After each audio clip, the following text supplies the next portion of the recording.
Monsieur, bonjour et bienvenue sur Equinox Télévision pour ce nouveau numéro de votre magazine 10-12, le Zénith de ce jeudi 20 septembre 2018. Nous sommes à seulement quelques heures de la campagne électorale officielle qui est, comme vous le savez, fixée par le code électoral de 2012 à 2 semaines de l'élection présidentielle du 7 octobre prochain. Cette présidentielle qui commence bien puisqu'il y a beaucoup de remous, beaucoup de soulèvements idéologiques, mais surtout ces interdictions de l'autorité administrative qui font leur retour, ces interdictions-là.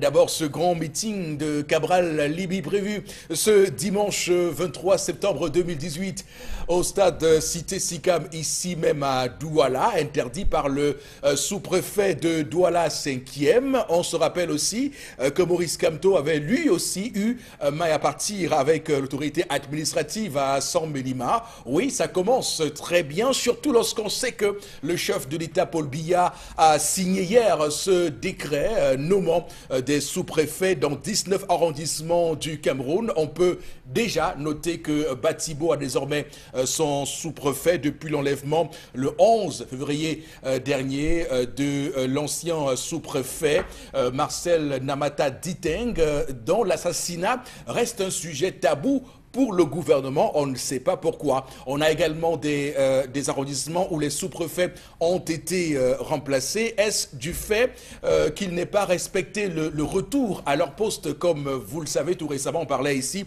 de cette note venue de la présidence de la République qui demandait à ces autorités administratives de repartir prendre fonction. Est-ce que ces sous-préfets remplacés sont ceux qui n'ont pas obtempéré à cette injonction? On a également eu le remplacement du sous-préfet de Figuil, vous le savez, qui est mort tragiquement dans un accident de la circulation. En tout cas, madame, monsieur, on va dire que cette autre édition s'annonce très forte, très poignante, avec la même équipe en place ce matin. D'abord vous, Charles Amel Batchou, bonjour et bienvenue. Bonjour, monsieur Eric Fopoussi Negou. Bonjour à tous les téléspectateurs. Que deviennent le personnel de la marine marchande au Cameroun? On les a enlevés de la rue pour soi-disant les parquer au parc port autonome de Kribi. Ils sont en souffrance. On les demande même encore de cotiser l'argent. Pourquoi faire autant de points d'interrogation? Monsieur le chef de l'État, s'il advienne que vous arrivez à Kribi, tournez votre langue 777 fois avant de parler.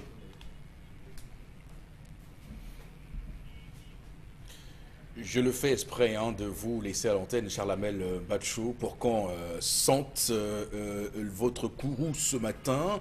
Ce n'est pas acceptable qu'on laisse des Camerounais formés pour des missions et qu'on appelle des gens venir faire leur travail à leur place. Pourquoi on les a donc formés si c'était pour les laisser comme ça? En tout cas, on aura l'occasion de creuser profondément ce sujet, des révélations exclusives dans cette émission. Restez avec nous. Alors, sur le plateau, ce matin également, Florazé, bonjour et bienvenue. Bonjour, monsieur Fopoussi Negou, à vous bonjour. Bonjour à nos chers téléspectateurs. Et puis, dans le cadre de la revue des réseaux sociaux, politique, encore de la politique, du rebondissement. Donc, on aura du ramoudre ce matin grâce justement aux commentaires des internautes sur la toile. D'accord. Donc, Florazé, qu'on ne loupera pas tout à l'heure à 11h05 avec 15 millions de francs CFA. Donc, c'est l'argent qui crée aujourd'hui tout ce qu'on peut imaginer comme soubresaut, comme discorde, comme revendication. Également sur le plateau ce matin, madame, monsieur, il ne déroge pas à la règle. Bombok Bengan, bonjour et bienvenue. Bonjour, monsieur Fopoussi Negou. Bonjour à vos chers téléspectateurs. Moi, je salue ce matin 2 autorités administratives et un directeur des stades. D'abord, le sous-préfet de Ndom, arrondissement de Ndom, en Sanaga-Maritime. Et lui aussi, il a interdit les meetings du parti Univers et de 11 millions. Oui. Donc, c'est bien parti pour Cabral Libye, le candidat de ce parti. Mais également le parti. Oui, oui, tout à fait. Oui. Également son collègue de Douala 5e. lui aussi, il interdit à Cabral de tenir les meetings en pleine période électorale. L'une et l'autre vous disent qu'ils ne sont pas des militants des partis politiques. Mais pourquoi alors s'ingèrent-ils dans des partis politiques, dans le fonctionnement des partis politiques, surtout en période électorale? Ce qui est important, c'est qu'ils sont jeunes et que le mouvement Univers et le mouvement 11 millions, c'est constitué de jeunes. Ça veut dire qu'ils auront de grain amour pendant au moins 40 ans. C'est comme ça qu'on inscrit son nom en lettres d'or dans l'histoire d'un pays. Merci. Mais également le directeur du stade de Cité Sicap. Le gars a pris l'argent. Il dit qu'il a pris l'argent sur la contrainte, sur la base de contrainte. Donc on vous contraint de prendre l'argent pour donner l'espace. Là aussi, j'ai vu ça. Vraiment, merci, monsieur le directeur de stade. Vous prenez l'argent, vous dites aux gars de préparer leur meeting et vous dites qu'ils vous ont contraint de prendre l'argent. Vraiment, c'est fort. Moi-même, je n'aurais pas refusé. C'est vraiment. Mais donnez-leur au moins leur statut, puisque vous n'avez pas remboursé. Voilà, merci, monsieur le directeur. À votre suite, j'aimerais qu'on se fasse une réflexion sur ce plateau. Alors, si jamais Victoire Elia, du parti au pouvoir, ces gens-là vont-ils jubiler leur victoire sur la base de ces pratiques peu orthodoxes qu'on observe sur le terrain avec la contribution de l'autorité administrative qui fait obstruction à la démocratie? Il y a là une obstruction à la démocratie, ce qui n'est pas acceptable. En tout cas, ils vont jubiler parce que c'est un parti administratif. C'est nous les Camerounais qui ne savons pas que les premiers militants, ceux qui constituent vraiment les sections du RDPC, ce sont les autorités administratives, dont les 360 sous-préfets. C'est pour ça que le président va les nommer là tout de suite. D'accord. En tout cas, je ne vous... parce que même à Batibo, il n'y aura pas des élections, même à l'Odian, le sous-préfet sera là, saura quoi faire. D'accord. En tout cas, passer un examen en ayant triché n'est jamais une fierté en soi. Hein. Il est toujours important de suivre les règles pour tout le monde et que tout le monde suive les mêmes règles et que chacun soit assujetti à la même obligation. Donc on se rend compte que ce n'est pas le cas et que ces partis politiques-là doivent braver ces adversaires-là sur le terrain. Madame, Messieurs, restons sur le programme pour démarrer la première articulation. Il s'agit de l'histoire du jour et l'histoire du jour est l'apanage de Tendance Cogne, la voyageuse. Bonjour et bienvenue. Bonjour Eric, je salue encore tous ceux qui nous regardent du côté de Yassa. Scandale dans un supermarché de la place. Le supermarché n'est pas encore opérationnel. Je suis allé résoudre ce problème en question. Voilà une femme qui a dit à son mari que si ta soeur, tu vas donc entre ta soeur et moi, choisis.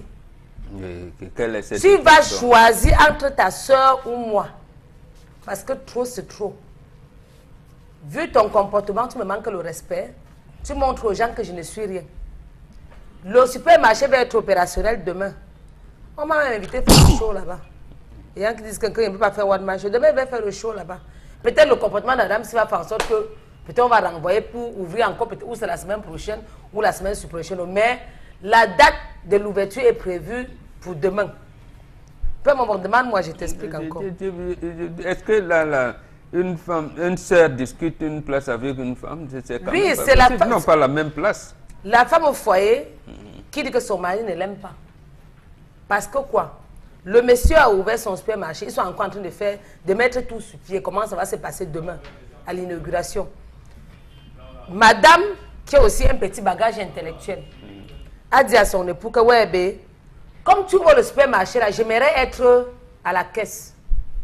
Monsieur a dit être où? Elle dit qu'elle va être caissière dans le supermarché. Monsieur dit non. Ma soeur, elle aussi, elle a fait les études. Elle a aussi un bon bagage intellectuel. Elle a même quand même l'expérience.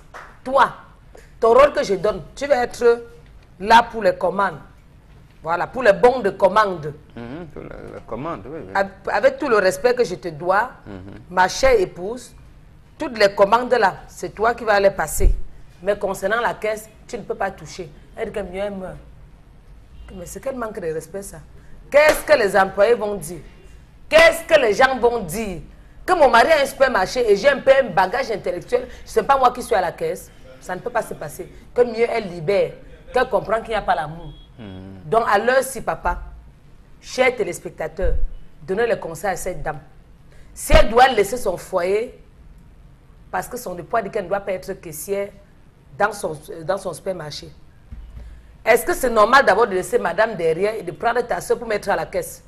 Dis que madame va seulement faire les bons de commande. Donc, les bons de commande comme ça, c'est quand on veut peut-être 10 sacs de riz, tu montes à la caisse, on te fait le virement et avec le reçu. C'est ça, on n'a pas un moment.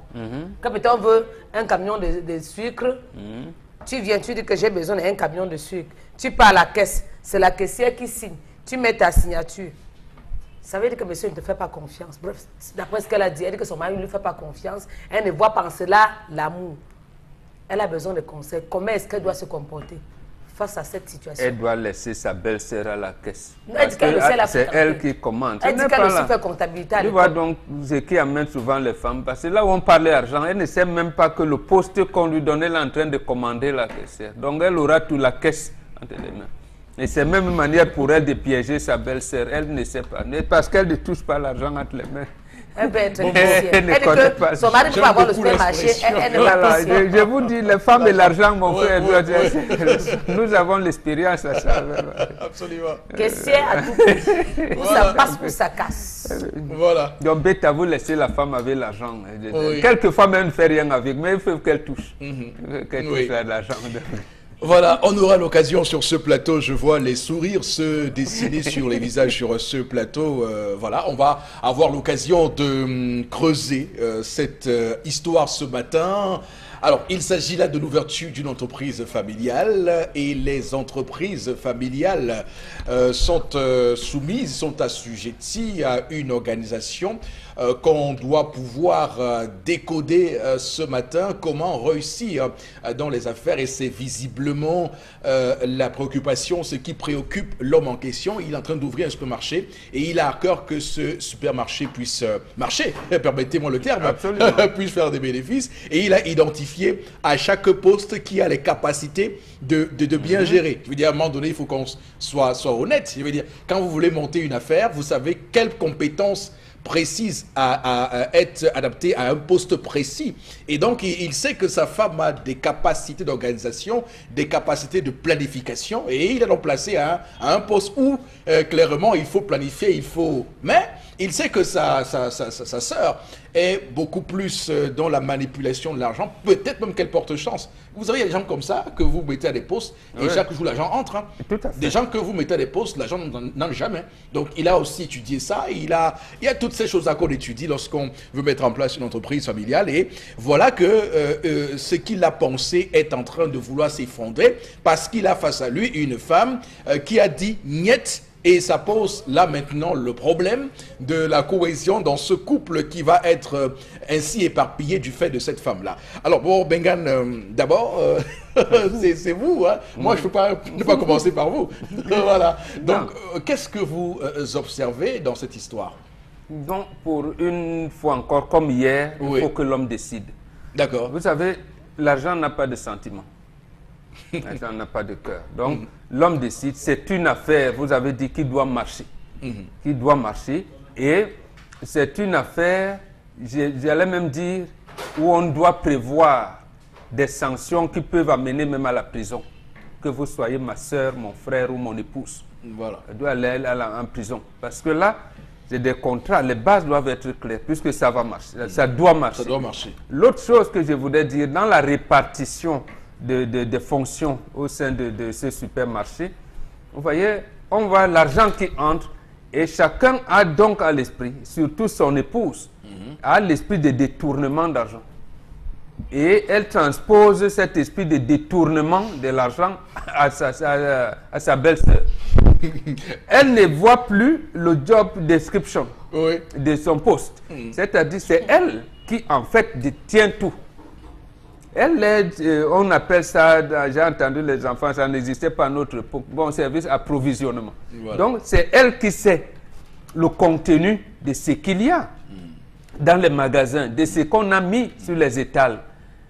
Et elle va donc juger j'allais dire le degré de fréquentation d'achat de tout. Elle sait que ce stock peut être épuisé à tel, au rythme de, au rythme de. Donc en fait, c'est elle qui apprécie. Oui. Et dans ce genre de choses également, on ne rentre pas avec l'argent à la maison. C'est responsable des achats, non des services d'approvisionnement, qui sait c'est qu'il y a dans la caisse.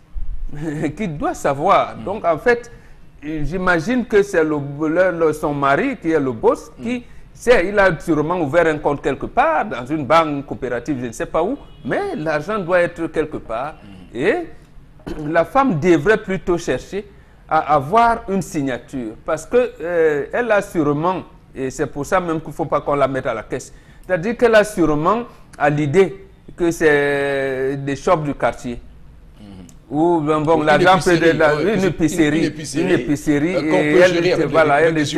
et on peut manipuler l'argent. Non, elle prend les 25, elle la donne à sa fille, va m'écraser le piment. Elle prend 50 francs, elle donne là-bas. Les enfants n'ont pas, mais ils ont pas qu'est-ce qui peut expliquer que cet homme soit aussi défiant à confier ce poste d'argent à sa femme? Est-ce qu'il imagine qu'il aurait peut-être de la peine à lui poser des questions sur sa comptabilité, comment elle a géré? Il pense que ça pourrait à la longue créer des ennuis, des bisbilles dans le couple, et il ne veut pas l'assujettir à cette obligation. Absolument. À lui rendre compte. L'homme a sûrement regardé les rapports que son épouse a avec l'argent. Et il veut donc l'écarter de la caisse en lui donnant plutôt un poste de manager. Oui, de supervision. De supervision, oui. De manager.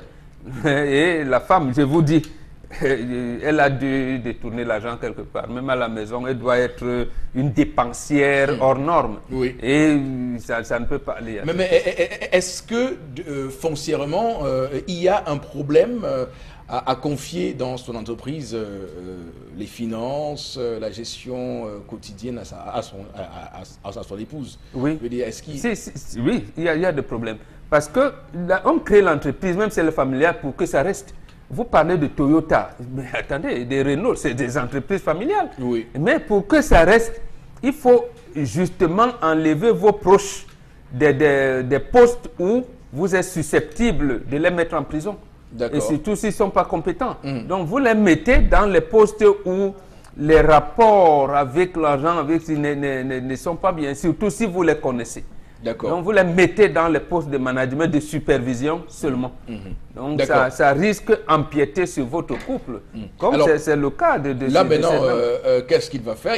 L'homme va décider qu'il résolve cette situation. Voilà, si quand on en était l'épouse, quand on l'a doté, il n'y avait pas une clause quelque part où on a dit que tu viendras gérer l'argent de la caisse ici et ma soeur sera à la cuisine ou quelque chose de ce genre. Donc l'homme connaît sa soeur, connaît son épouse. Il doit décider en dernier ressort de ce qui va arriver. Quitte à madame d'abandonner le foyer ou même de la fonction. Oui, absolument. Il faut décider de cette manière-là. Là, on est dans le comble total. Nous sommes là. L'argent a dépassé le mariage. Ça veut dire que nous sommes là en relation d'affaires. C'est une femme qui ne va pas vous faire prospérer. Qui ne va pas vous faire prospérer. Mais elle est votre femme déjà. Hein? Absolument. Pas, on est au niveau absolument. de la femme, elle peut être là, même le peu que vous avez produit, elle suce ça en 2 secondes et vous ne pourrez même pas acheter un terrain. Ne dit-on pas souvent que le mariage c'est pour le meilleur et pour le pire? On peut considérer que c'est le pire et qu'on doit s'abstraindre. On doit éviter le pire. Le pire qu'on demande, justement, au mariage, c'est qu'à deux, vous regardez le pire et vous l'évitez. Oui. Moi, on ne va pas droit au mur en disant que non, supportons. Ce n'est pas ça, justement, non. D'accord. On embrasse ce qui est bien, on évite ce qui est mauvais. Et ici, il faut amener la femme à éviter ce qui est mauvais. Si elle estime donc qu'elle doit perdre son mariage par rapport à cela, tant mieux. C'est tant mieux pour l'homme.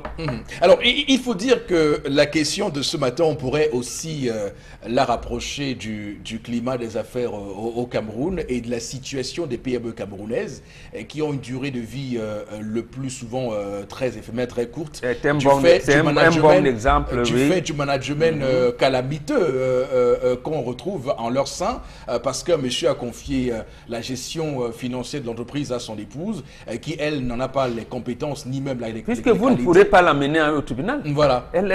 C'est son argent. Oui. C'est son argent. Elle a pris. C'est son argent. Vous ne pouvez pas. Donc, vous ne pouvez pas accuser votre épouse d'avoir volé l'argent à la maison. Puisqu'elle ne peut pas. C'est son argent.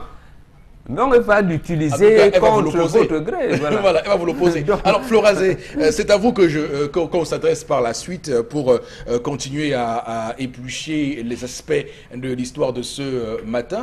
Donc, il est interdit, est-ce qu'on peut dire ça, est-ce qu'on peut dire ça comme ça? Donc il est interdit de confier la gestion financière de son entreprise, la caisse, l'argent, les entrées à sa femme. Est-ce qu'on peut dire ça? Non.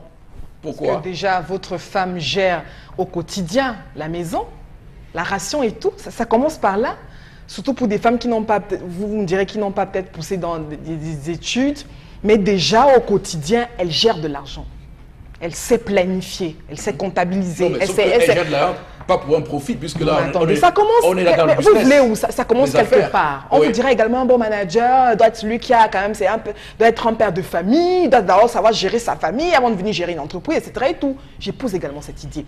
Mais je dirais également que le déclin de certaines entreprises est venu du fait que les uns et les autres ont géré ces entreprises avec les sentiments. Là, je suis d'accord avec Mbombok pour dire que quand on crée une affaire, pour que ça marche, il faut se faire entourer des personnes compétentes. Et puis, ça veut dire que si vous constatez que votre épouse... Des personnes compétentes et de confiance. Oui, vous savez, voilà. On sait que la confiance exclut la méfiance, et oui. Et même ça, vous savez, je dirais, puisque on est au premier saut, au premier essai, pourquoi ne pas confier la caisse à madame? Pourquoi ne pas confier la caisse à madame? Et c'est pas comme si votre épouse, c'était une tierce personne qui, après, allait s'enfuir, etc. Et tout. Vous l'avez dit à mon c'est votre femme. Peut-être qu'ils ont 30 ans de mariage, je sais pas, je dis n'importe quoi, mais c'est votre femme. Donc, vous pouvez visiblement vous dire, ok, d'accord, si c'est ce qu'elle veut, allons-y. Peut-être parce qu'elle se dit, justement, pour être peut-être une bonne capitaliste, pour être une très bonne épargnante à la maison, etc. et tout, elle estime qu'avec peut-être ce profit, ça sera un profit pour elle, également de pouvoir maîtriser la caisse de l'entreprise familiale, de l'affaire.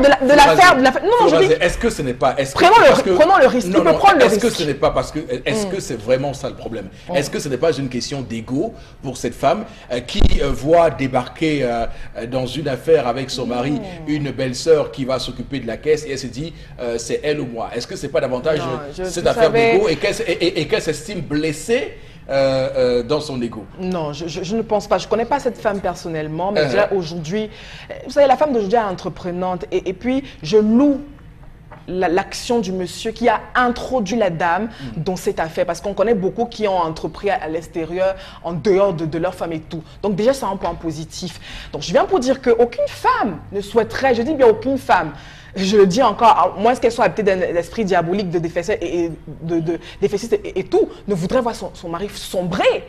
Non, si l'affaire marche, c'est bon pour nous, c'est bon pour les enfants, c'est bon pour l'avenir. Donc je dis que c'est un risque à prendre avec son épouse. Elle n'est pas aucun être humain est parfait. C'est-à-dire que s'il a peut-être misé sur la sœur, je ne dis pas, je ne veux pas entrer dans le conflit, belle sœur, etc. Tout le monde. Je dis, c'est pas là le problème. Mais il a fait confiance par exemple à une telle personne qui peut-être après 10 ans vous déçoit.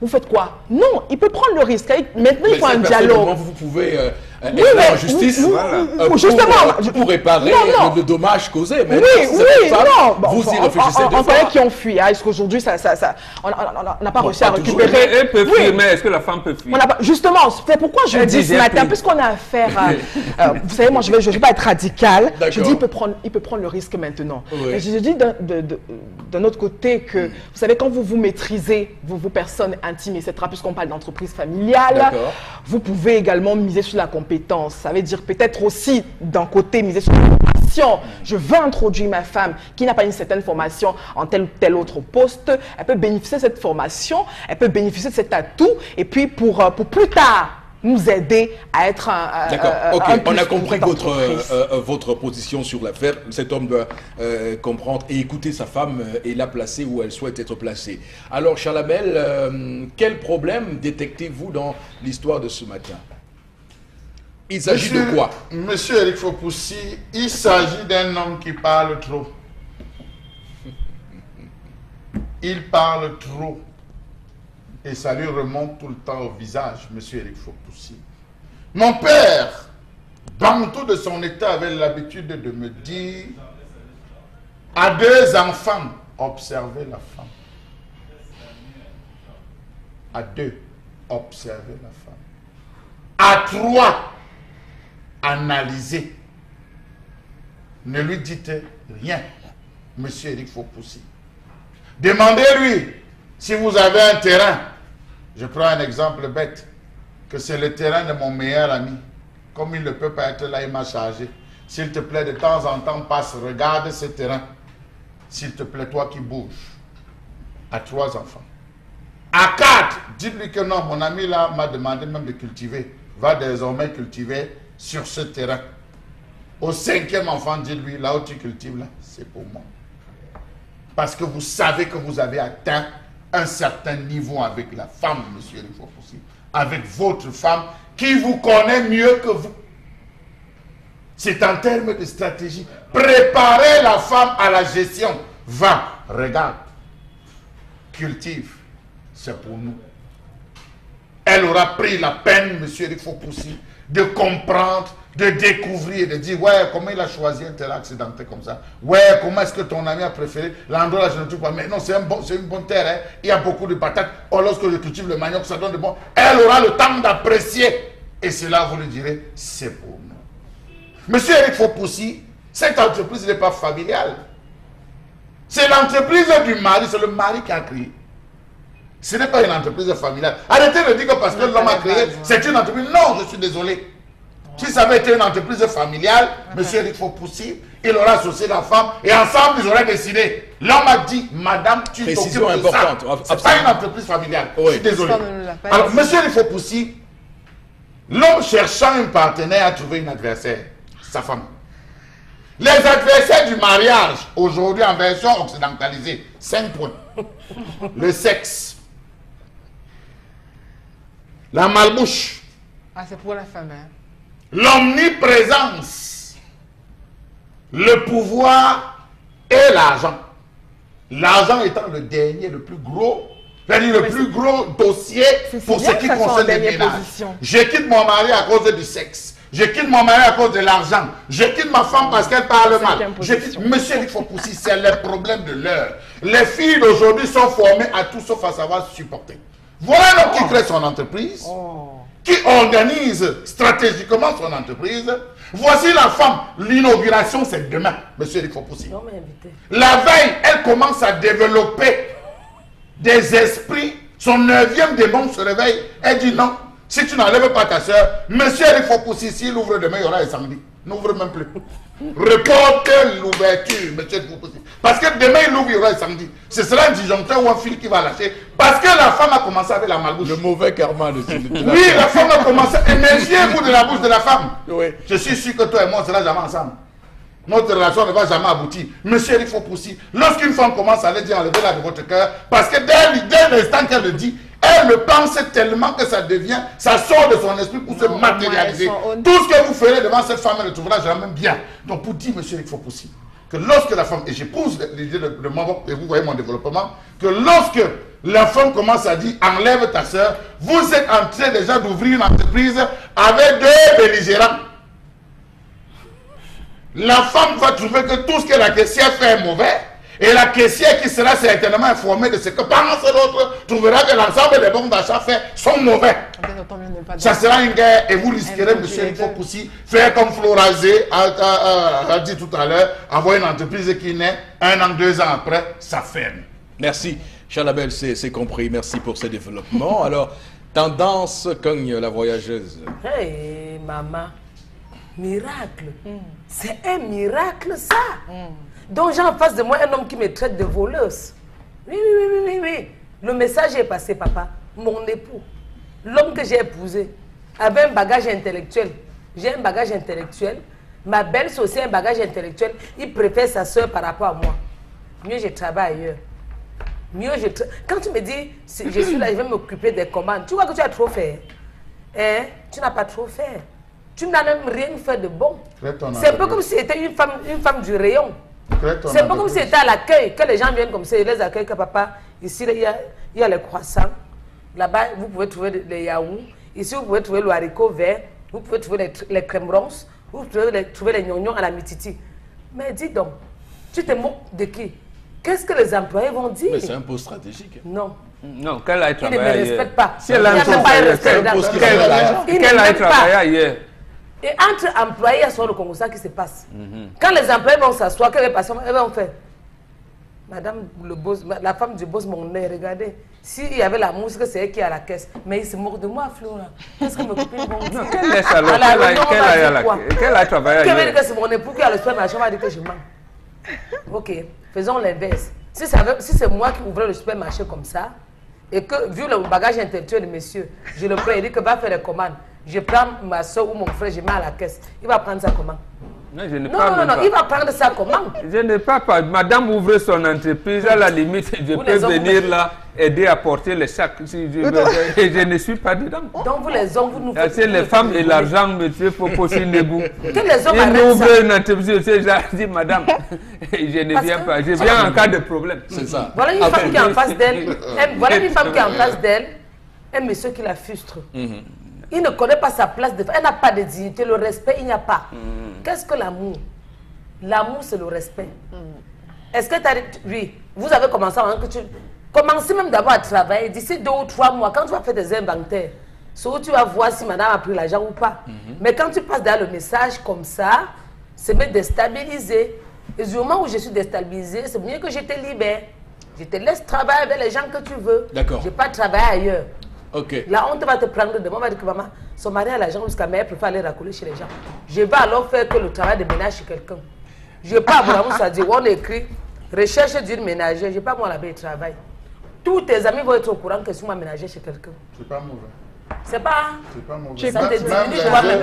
Ça te diminue toi-même. Même les œufs. Un homme qui a l'argent, tu seras content. Il dira bon débarras. Ah bon? Tu apprendras la notion d'argent, ça ne va pas déranger. Tu apprendras comment gérer à partir de... Il y a des gens dans cette Comme tu me rabaisses là, il y a des soucis. Ça ne veut pas dire que je suis telle de ménagère. Il est temps qu'on dise certaines vérités, monsieur Lifopoussi. Il y a des messieurs dans cette ville qui se baladent avec un fonds de commerce de moins de 10 000 francs CFA. Et je peux vous dire de qui il s'agit. Les gens qui vendent les épingles, les gens qui vendent les aiguilles et les lames. C'est un commerce de moins de 10 000. Mais allez voir les investissements qu'ils font. Ils réussissent à construire des maisons. Ils réussissent à avoir même des locataires et à avoir des femmes. Donc arrêtons de penser que... Mais pour autant, ça n'obéit pas à une... Non, je le dis. Je ne conseille pas. Je dis, monsieur, vous avez des gens qui n'ont vendu que les arachides toute leur vie et qui ne sont que dans les arachides, qui réussissent à s'organiser tout autour de ces arachides et faire quelque chose. Il est temps, monsieur, il faut aussi que les gens comprennent que lorsque vous décidez de vous lancer dans le monde des affaires, le monde des affaires sont comme le monde de la politique, c'est un monde très très violent où la moindre erreur peut vous être fatale. Vous allez vous rendre compte que très peu sont, en fait, la majeure partie de nos opérateurs économiques qui ont réussi, qui dès le début vous ont dit qu'ils ont associé leurs femmes. Ils commencent d'abord par se lancer parce qu'il y a ça, il y a le capital confiance. Lorsque vous lancez une entreprise, tout débute avec le capital confiance. Lorsque vous avez une femme qui, dès les premières heures, commence à mettre la méfiance, commence à mettre la suspicion, monsieur, c'est une affaire qui est vouée à l'échec. D'accord. C'est plutôt lui qui ne me fait pas confiance, Eric. Non, comment, attends, non, expliquons un peu, voir. Je vais mettre mon cœur où ma main. On n'achète pas la confiance, ma fille. Il ne te fait pas confiance, tu laisses. Le message est passé. Et quand c'est l'inverse, qu'est-ce qu'on fait? Comme je parlais de ménager tout à l'heure. Ma femme ouvre son supermarché, elle ne me met pas dedans, mais je vais pour être femme de ménage, non, passons. Je laisse d'abord le travail là. Je prends le call-box, je pars, je fais moi le call-box. Voilà, c'est ok, ce n'est pas donné à parce que l'école, le bagage intellectuel, ce n'est pas donné aujourd'hui là. Pour aller à l'école, les parents doivent investir. Ils doivent payer, oui. Tu as peut-être une maîtrise en comptabilité. Du lycée jusqu'à l'université, on a dépensé combien sur toi? Quelqu'un vient te rabaisser à ce point. Hey, Eric, mieux j'ai fait moi mon call-box. Je dis merci. D'accord. Ok, on va... que mes parents merci beaucoup. Tendance, merci beaucoup. Tout comme il peut te laisser à la maison, il te paie exactement le même salaire que tu aurais eu si tu travaillais. Si je travaille à la caisse, quoi va faire? Si je travaille à la caisse, quoi va faire? De le faire. Il y a quoi que sa sœur peut faire que moi je ne peux pas faire? Ok, voilà. Le problème c'est la vie, non. C'est la sœur. Oui, c'est le problème des gars. Non, mais c'est la vie de tendance. On est dans Florazé, on va lire. On va lire les messages que nous recevons de la part de nos téléspectateurs ce matin. Florazé, je vous en prie. À Garoua. Mettons-nous à la tâche tout de suite. Oui, alors la première réaction ce matin, c'est à Garoua avec Justin qui dit que peut-être dès le départ, on peut s'entourer de la famille, mais la suite voudrait qu'on trouve les bonnes personnes au bon endroit. Sinon, en gestion d'entreprise, les sentiments n'ont pas de place. C'est l'erreur à ne pas commettre. Ne commencez pas avec la famille. Et vous l'abandonnez. Et vous l'abandonnez. Ne laissez. Mon frère, ne commencez pas avec la famille. Autant bien laisser. Alors, une autre réaction ce matin. La femme se dit toujours être le bras droit de son mari dans tout ce qu'il entreprend dans sa vie. Alors moi, je trouve que c'est cette femme a raison de réclamer ce poste gestionnaire des finances de cette entreprise. Vous êtes dans ce couple pour savoir ce que l'homme vit. Franck Abertois réagit. Il dit, juste pour faire un petit... Il ne comprend pas pourquoi ce que la femme veut au juste. C'est ça. Soit elle voudrait peut-être être à la tête de l'entreprise, hein, ou alors mettre tout simplement l'œil sur l'argent de son mari. Elle veut l'argent. Elle veut l'argent. Elle veut l'argent pour la famille. Pas la famille avec l'homme, pour sa famille. Ouais, oui. Ça, voilà. C'est une précision importante. Voilà. Ou bien elle a une suspicion, elle se dit que la sœur de son mari pourrait s'enrichir à la place. Ce n'est pas ça. Que son frère veut lancer sa famille au détriment de sa propre famille à elle. Raison pour laquelle c'est elle qui doit être là. Parce que dès qu'elle sera à la caisse, elle va chercher l'un de ses cousins, son frère, qu'elle va mettre comme surveillant de rayon. Après, magasinier. Monsieur, il faut aussi. Alors, Florence, je vais lire les messages, je vous en prie. C'est des précisions importantes. Oui. Alors, une autre réaction ce matin. Alors, pour le monsieur qui crée donc ce supermarché, il doit avoir un code selon le code du commerce, la caissière est la seconde personnalité après le chef. Donc pour cet homme, c'est la famille avant tout au détriment de sa femme. Et c'est pas normal, c'est Armel qui réagit à Yaoundé. Mais on ne met pas n'importe quelle à la caisse, hein. Il faut bien savoir ça. Est-ce qu'elle n'a pas fréquenté Eric? Non, c'est pas une question de fréquenter. C'est un problème de savoir résister à la manipulation. On ne connaît pas les personnes, on ne vit pas avec eux, on essaie juste de... Je vous dis que dans les affaires, il y a une forte dimension spirituelle. Absolument. On ne met pas surtout au niveau de la gestion de financière. l'argent. Ça veut dire qu'il y a des gens qui ont des capacités à faire rentrer l'argent. Dès que vous la mettez devant une caisse, tous les jours, vos recettes sont énormes. Des gens qui sont compétents, vous les mettez devant la caisse, c'est mort. Rien ne passe. Cette femme même est très dangereuse. Elle est très dangereuse parce que Monsieur Eric elle est en train de diviser sa famille. Oui. Elle divise sa famille, Monsieur Eric Fopoussi, parce que elle rentre, elle a abandonné sa famille depuis la dot, depuis le mariage pour embrasser une nouvelle famille. C'est les noms français là qui nous tuent. D'accord. C'est ma femme, c'est ma belle-sœur, c'est ma ceci, c'est mon mari. Il faut qu'on arrête cela. Lorsque vous avez quitté votre famille, vous rentrez dans une autre famille, les termes doivent changer. Et je dois aussi dire quelque chose aussi dans les affaires. Hein. Il y a des gens à qui vous faites confiance. Vous savez que cet individu à qui vous faites confiance n'est pas quelqu'un d'honnête, est une personne qui a des avantages dans les contrats qu'il négocie. Mais vous prenez le risque mais vous conservez la personne, pas parce que la personne vole, parce que la personne a la capacité de renflouer les caisses, d'avoir l'argent. Quand vous le changez, vous mettez quelqu'un que vous considérez d'honnête, vos affaires tombent parce que personne ne vient plus faire contrat avec vous. Il y a une dimension spirituelle dans les affaires. D'accord. Sauf que ça ne se voit pas trop la boule de cristal. Voilà, et je peux vous dire que cet homme doit connaître sa sœur, avec qui il a grandi, forcément. Donc il sait que quand ils étaient petits, elle avait cette capacité-là à faire en sorte que l'argent puisse rentrer. Elle avait des capacités, des dons naturels pour attirer l'argent. En tout cas, merci beaucoup pour cette histoire, mesdames, messieurs. On va poursuivre le 10-12, le zénith de ce jeudi matin, avec la colère de Charles Hamel. Tout de suite, à tout de suite alors.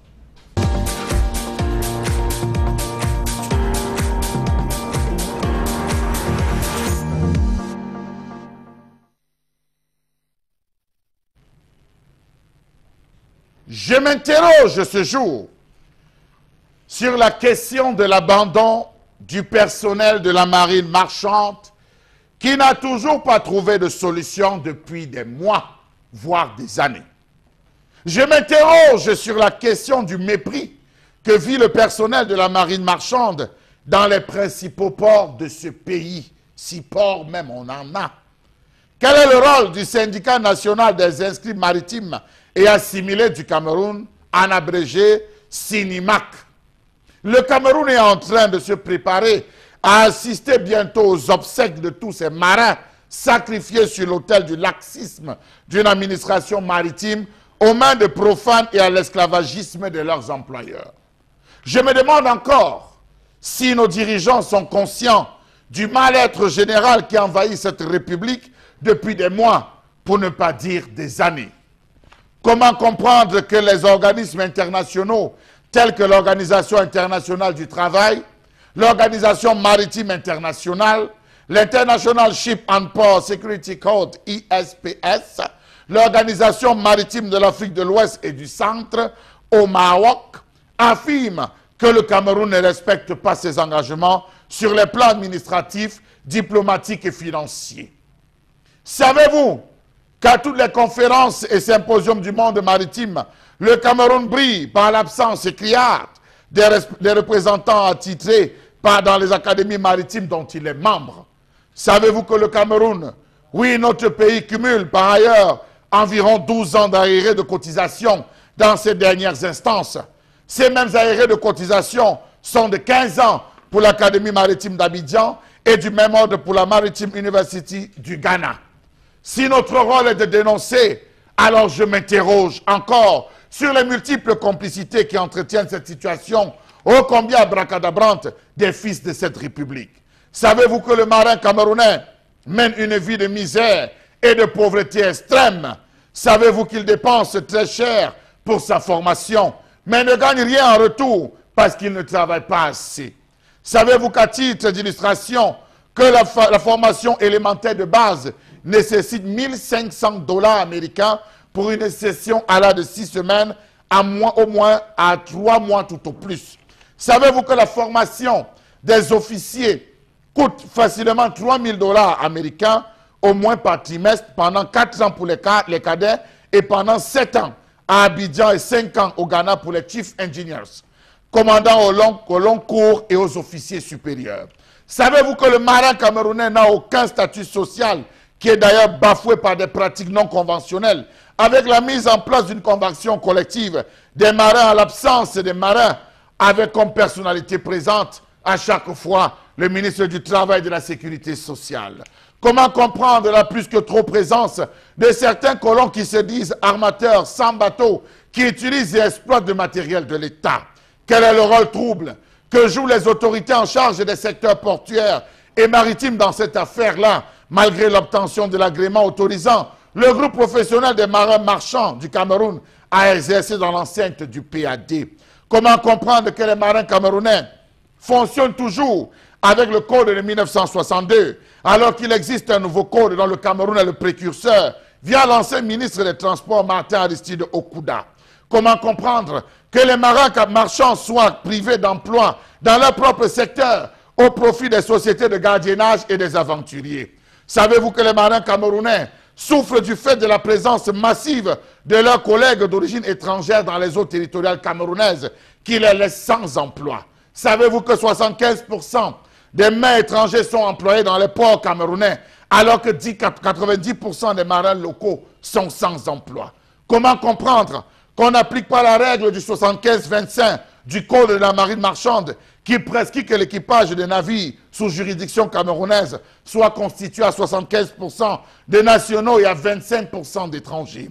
Comment comprendre que les pouvoirs publics accordent plus de crédits aux étrangers qui naviguent à plus de 95% sur les eaux territoriales camerounaises, qui ont monopolisé les caboteurs, les suppliers et les champs pétroliers? Des étrangers qui, faut-il le dire, naviguent à plus de 95% sans carte maritime, avec seulement leur carte nationale d'identité. Comment comprendre que malgré les multiples notes des déclarations de manifestation, des dénonciations et d'informations adressées au Sénat, à l'Assemblée nationale, au sous-préfet de Yaoundé 3e, de Douala 3e et les autorités administratives en charge des secteurs maritimes, on se demande, ils ont fait remonter l'information, mais rien n'est fait. Comment comprendre que ce soit les dockers agréés pour la manutention, les billes, les policiers et gendarmes qui assurent la sécurité à bord des navires, en lieu et place des marins, tout cela avec la complicité des autorités portuaires? Pourquoi avoir formé ces enfants? Pourquoi laisser les écoles de formation prospérer et à la fin ne pas trouver le travail à ces jeunes? Comment comprendre que des aventuriers de tous bords exécutent des travaux d'entretien qu'on refuse aux marins marchands sans avoir rempli aucune formation, aucune condition? Comment comprendre que les autorités portuaires recrutent les élèves des écoles maritimes de la place pour représenter les marins professionnels lors des différentes évaluations pour la validation de l'application du code ISPS au port de Douala. À la fin, on se retrouve avec des marins qui sont sortis de l'école depuis, qui ont perdu même les notions parce qu'ils n'ont pas de boulot. Allez voir les marins de Kribi. D'ailleurs, ils se préparent à descendre dans la rue. Bravo! On se plaint que l'économie camerounaise est à la traîne. On va dire que le commerce maritime est un secteur tout à fait fort et présent dans le monde entier. Donc la marine marchande ou la marine de commerce, s'il faut trouver un terme synonyme à cela. Il faut dire également que les échanges commerciaux par voie maritime occupent 95% du commerce international. C'est un chiffre qui est assez lourd et comprendre que les enjeux sont grands, sont énormes. Et au Cameroun, sur nos eaux territoriales, Charles Hamel l'a dit, c'est la domination ou la dictature des étrangers. Environ 70% sont donc des étrangers qui sont là à occuper des fonctions, des postes qui devaient être dévolus aux Camerounais. Donc 90% de marins formés au Cameroun sont au chômage. Si vous, ça ne vous choque pas, c'est extrêmement choquant d'avoir cette situation dans ce pays et on peut aujourd'hui comprendre pourquoi notre gouvernement ne protège pas la main-d'œuvre locale, ne protège pas le contenu local, mais a opté pour vendre le pays aux étrangers. Et c'est ce qu'on remarque donc dans tous les secteurs et la marine marchande semble ne pas être à l'abri de cette situation. Alors, Moro Bengan, qu'est-ce qui explique qu'on ait autant d'étrangers, qu'on emploie peu la main-d'œuvre camerounaise au sein de la marine marchande au Cameroun? Parce que dès le départ, nous ne l'avons pas pris, les marins, comme une profession. Même la transition entre, j'allais dire, l'administration coloniale et nous, on ne l'a pas considéré. Charles Hamel parle des tests de 52, certes, mais il y a 62, pardon, mais il y a pire. En réalité, c'est en 2006 que le texte qui organise ces secteurs-là, on appelle les conventions Marpol, ont été changés au Cameroun. Et vous savez, jusqu'en 2006, le texte qui régissait la marine marchande au Cameroun datait de 1927, c'est-à-dire l'époque de la Société des Nations. Donc même ce qui a été fait pendant l'Organisation des Nations Unies n'avait jamais intégré le corpus de l'organisation socio-professionnelle dans notre pays. Même de 62, en réalité, c'est parce que on était, je pense que c'est les Allemands qui avaient fait le premier navire qui était à l'époque, et on n'avait même pas encore la CAMSHIP, donc on était dans des velléités d'organisation et on a pris un texte français qui régissait d'abord l'Afrique équatoriale française et l'Afrique occidentale française. Bon, on a élaboré un texte, semblant de texte pour donner, j'allais dire, des velléités d'observation. Pourtant, les Gabonais, je disais encore les chiffres chez les Gabonais, ça n'a rien à voir avec ce qu'on voit au Cameroun. Oui, rien du tout. Rien. Les Camerounais se forment en Grèce, au Ghana, en Côte d'Ivoire. Il y en a en Grèce et bien formés et tout. Et d'abord, peut-être faudrait préciser que les marins assurent la police des navires.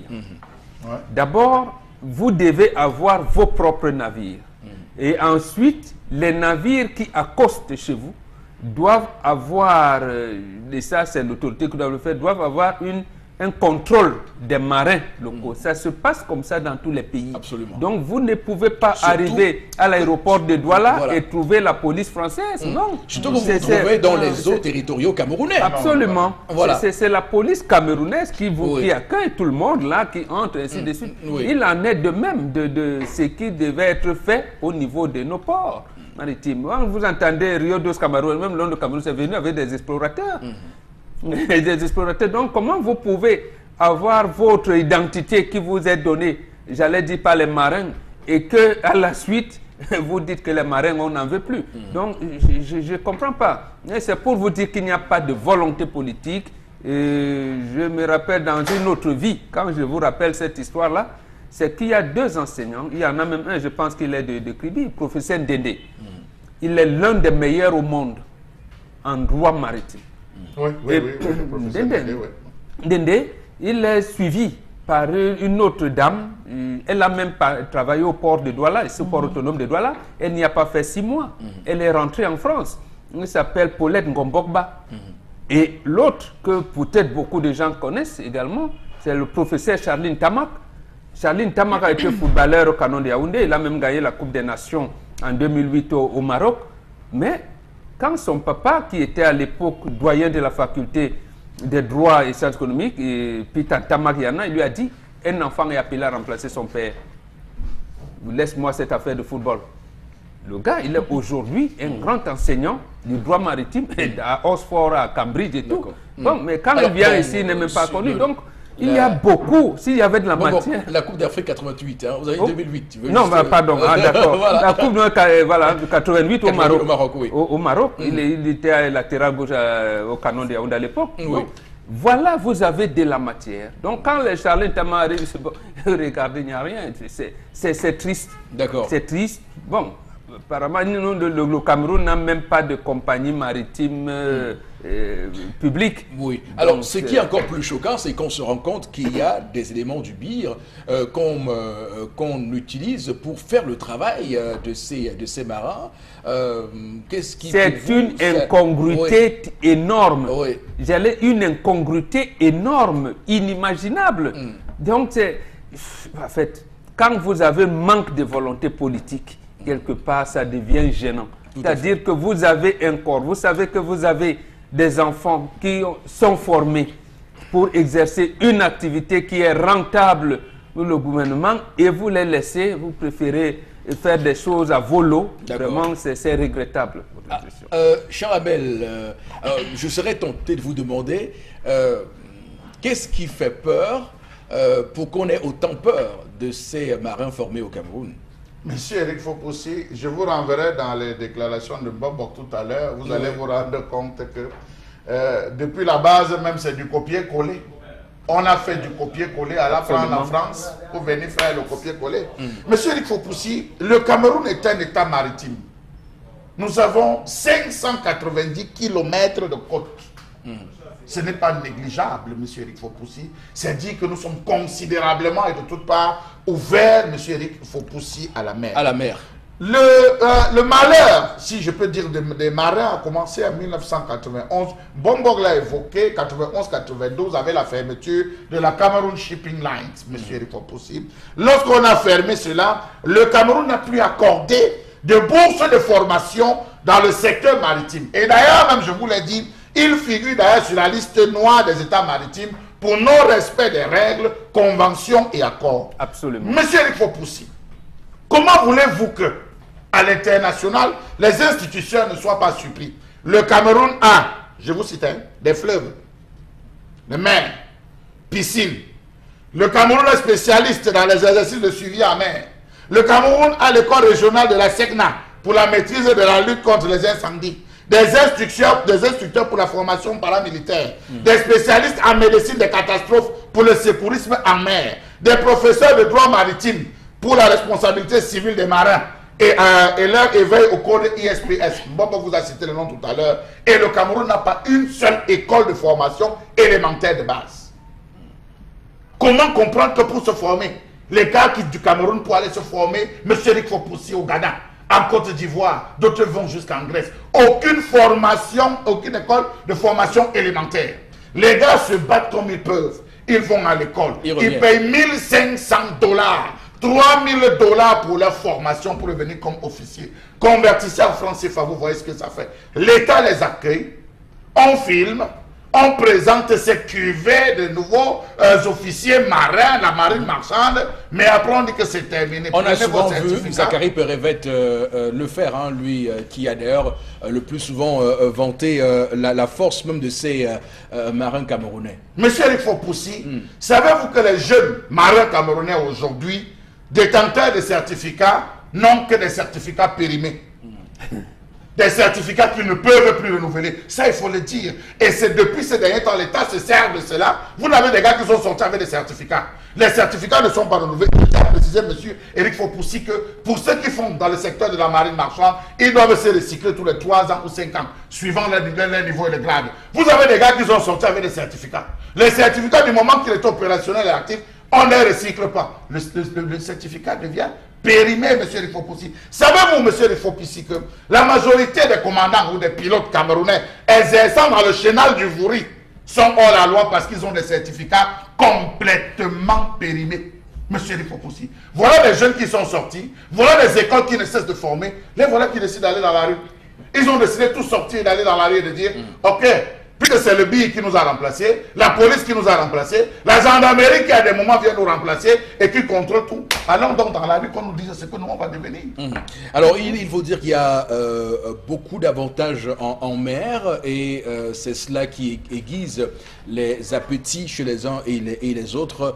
Lorsqu'on a choisi un métier et on se rend compte que notre métier est plus juteux, le mieux c'est de démissionner du métier donc sur les policiers et qu'on estime que ça va être marin qui est beaucoup attendez, plus juteux. vous ne savez pas si bien le dire. Le pays qu'on a, la Hollande, Voilà. qu'est-ce qui a fait l'industrie de la Hollande? Voilà. Mais c'est la mer. C'est la mer, voilà, tout à fait. C'est la mer. Et encore, je vais ajouter que ceux qui grévaient en face d'Omnisport, mais pas d'Omnisport, on a bavardé, on a dit voilà la situation. Le lendemain, on a dit non, venez, on vous prend, on vous envoie au port autonome de Kribi. Monsieur Éric Fopoussi sont partis au port de Kribi avec leurs propres moyens. Il fallait qu'ils se logent avec leurs propres moyens. D'autres étaient obligés de dormir dans l'enceinte du port, de se débrouiller pour demain. Au moment où ils espèrent, où ils pensent qu'ils peuvent être là, on envoie le billet, on envoie la police encore pour dire non. Ils viennent d'abord regarder, il faut contrôler, attendez pour qu'à la fin on les demande qu'on va voir, on va étudier au cas par cas. Mais c'est quoi cette histoire? Et surtout que l'enjeu est très fort puisque, ayant discuté avec quelques marins, quand vous les écoutez, ils ont des idées magnifiques. Ils ne veulent pas seulement qu'on les emploie, ils veulent proposer des choses qui pourraient dynamiser le transport maritime au Cameroun. Par exemple, il faut voir comment on va densifier le transport maritime pour quitter de Kribi à Douala, par exemple, organiser organiser des croisières en haute mer. Tout ça, ils ont des idées qui foisonnent. Même le transport des marchandises, tout à fait. Donc, ils ils ont des idées qui foisonnent, mais personne ne veut les écouter. Alors, Tendance, juste un mot pour qu'on sorte rapidement de ce sujet. Ils ont d'abord tapé 3 ans à l'Omnisport. Dans ma tête, savait qu'on les envoyait à Kribi comme ça pour les loger. Donc, depuis le salaire, rien. Donc, ils ont sacrifié leur vie 2-3 ans. Ils n'ont même pas eu 5. Il faut voir ces limbes, il faut voir ces doigts là. D'accord. Voilà, merci Chalamel pour cette chronique. Je rappelle que nous sommes tout qu'avec les marins de Kribi. Madame, monsieur, on va marquer une pause. Nous sommes de retour dans un court instant pour la deuxième partie de cette émission. Bonjour madame, monsieur, pour cette deuxième partie de votre magazine 10-12, le Zénith. C'est sur Equinox Télévision. On est très heureux de vous accompagner pour cette deuxième partie qui démarre. Les rendez-vous, vous les connaissez, mais avant d'y aller, on va d'abord s'arrêter net avec vous, Florazé, pour prendre quelques messages envoyés par nos téléspectateurs ce matin. Pour cette seconde partie, la réaction du docteur Jean Folac, océanologue qui réagit, il dit, il remercie d'avoir touché en tout cas le domaine pour lequel il a passé tout son temps à défendre en vain dans la carrière et la recherche océanologique, qui est donc logé dans un institut de recherche agricole au Cameroun. Et puis c'est tout de fait à l'envers, tout à fait à l'envers de ce côté. Voilà. Océanologue, vous avez dit. Docteur Folac. D'accord. Docteur Folac, on vous envoie nos salutations. Beaucoup de courage, c'est pas évident puisque vous comprenez que c'est un secteur, on l'a dit, qui est aujourd'hui occupé par les étrangers. Il est temps que les Camerounais prennent en main ce secteur-là. Mais s'ils ne sont pas écoutés, c'est comme ça pose même le problème. Il a décliné sa spécialité, les océanologues. Ça veut dire que... Dans l'étude, on en a besoin. Le Cameroun a besoin d'avoir...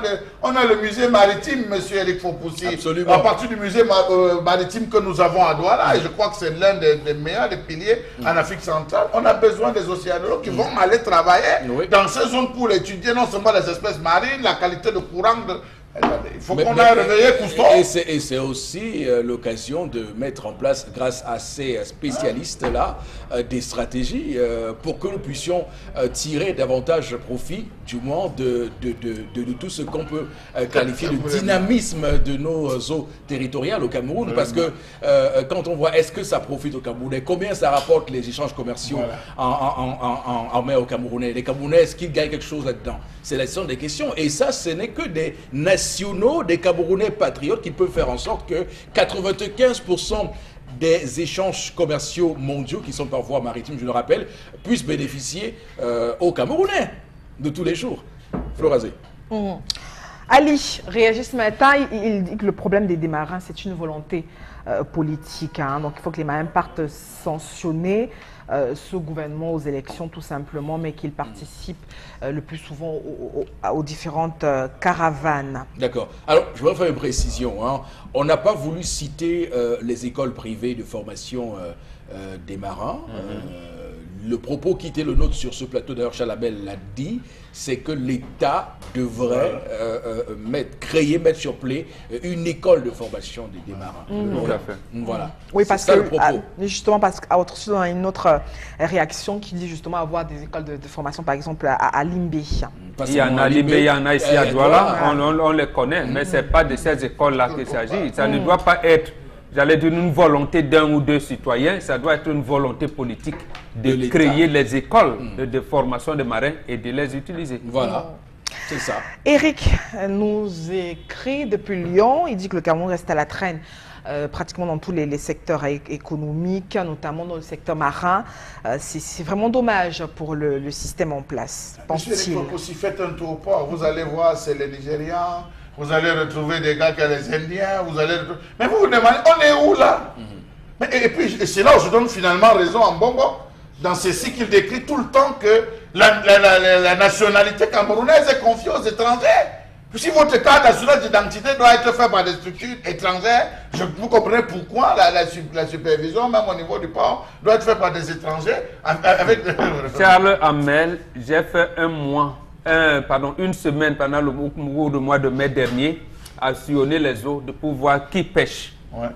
Les Camerounais sont confinés au rôle de couper le bois de sèche. Ce sont les Ghanéens, les Nigériens, même le Niger. Le Nigérien vient apprendre à pêcher au camp des autres.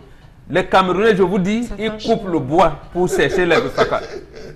Voilà, ils ne pêchent pas. Ils ne savent pas ce que c'est.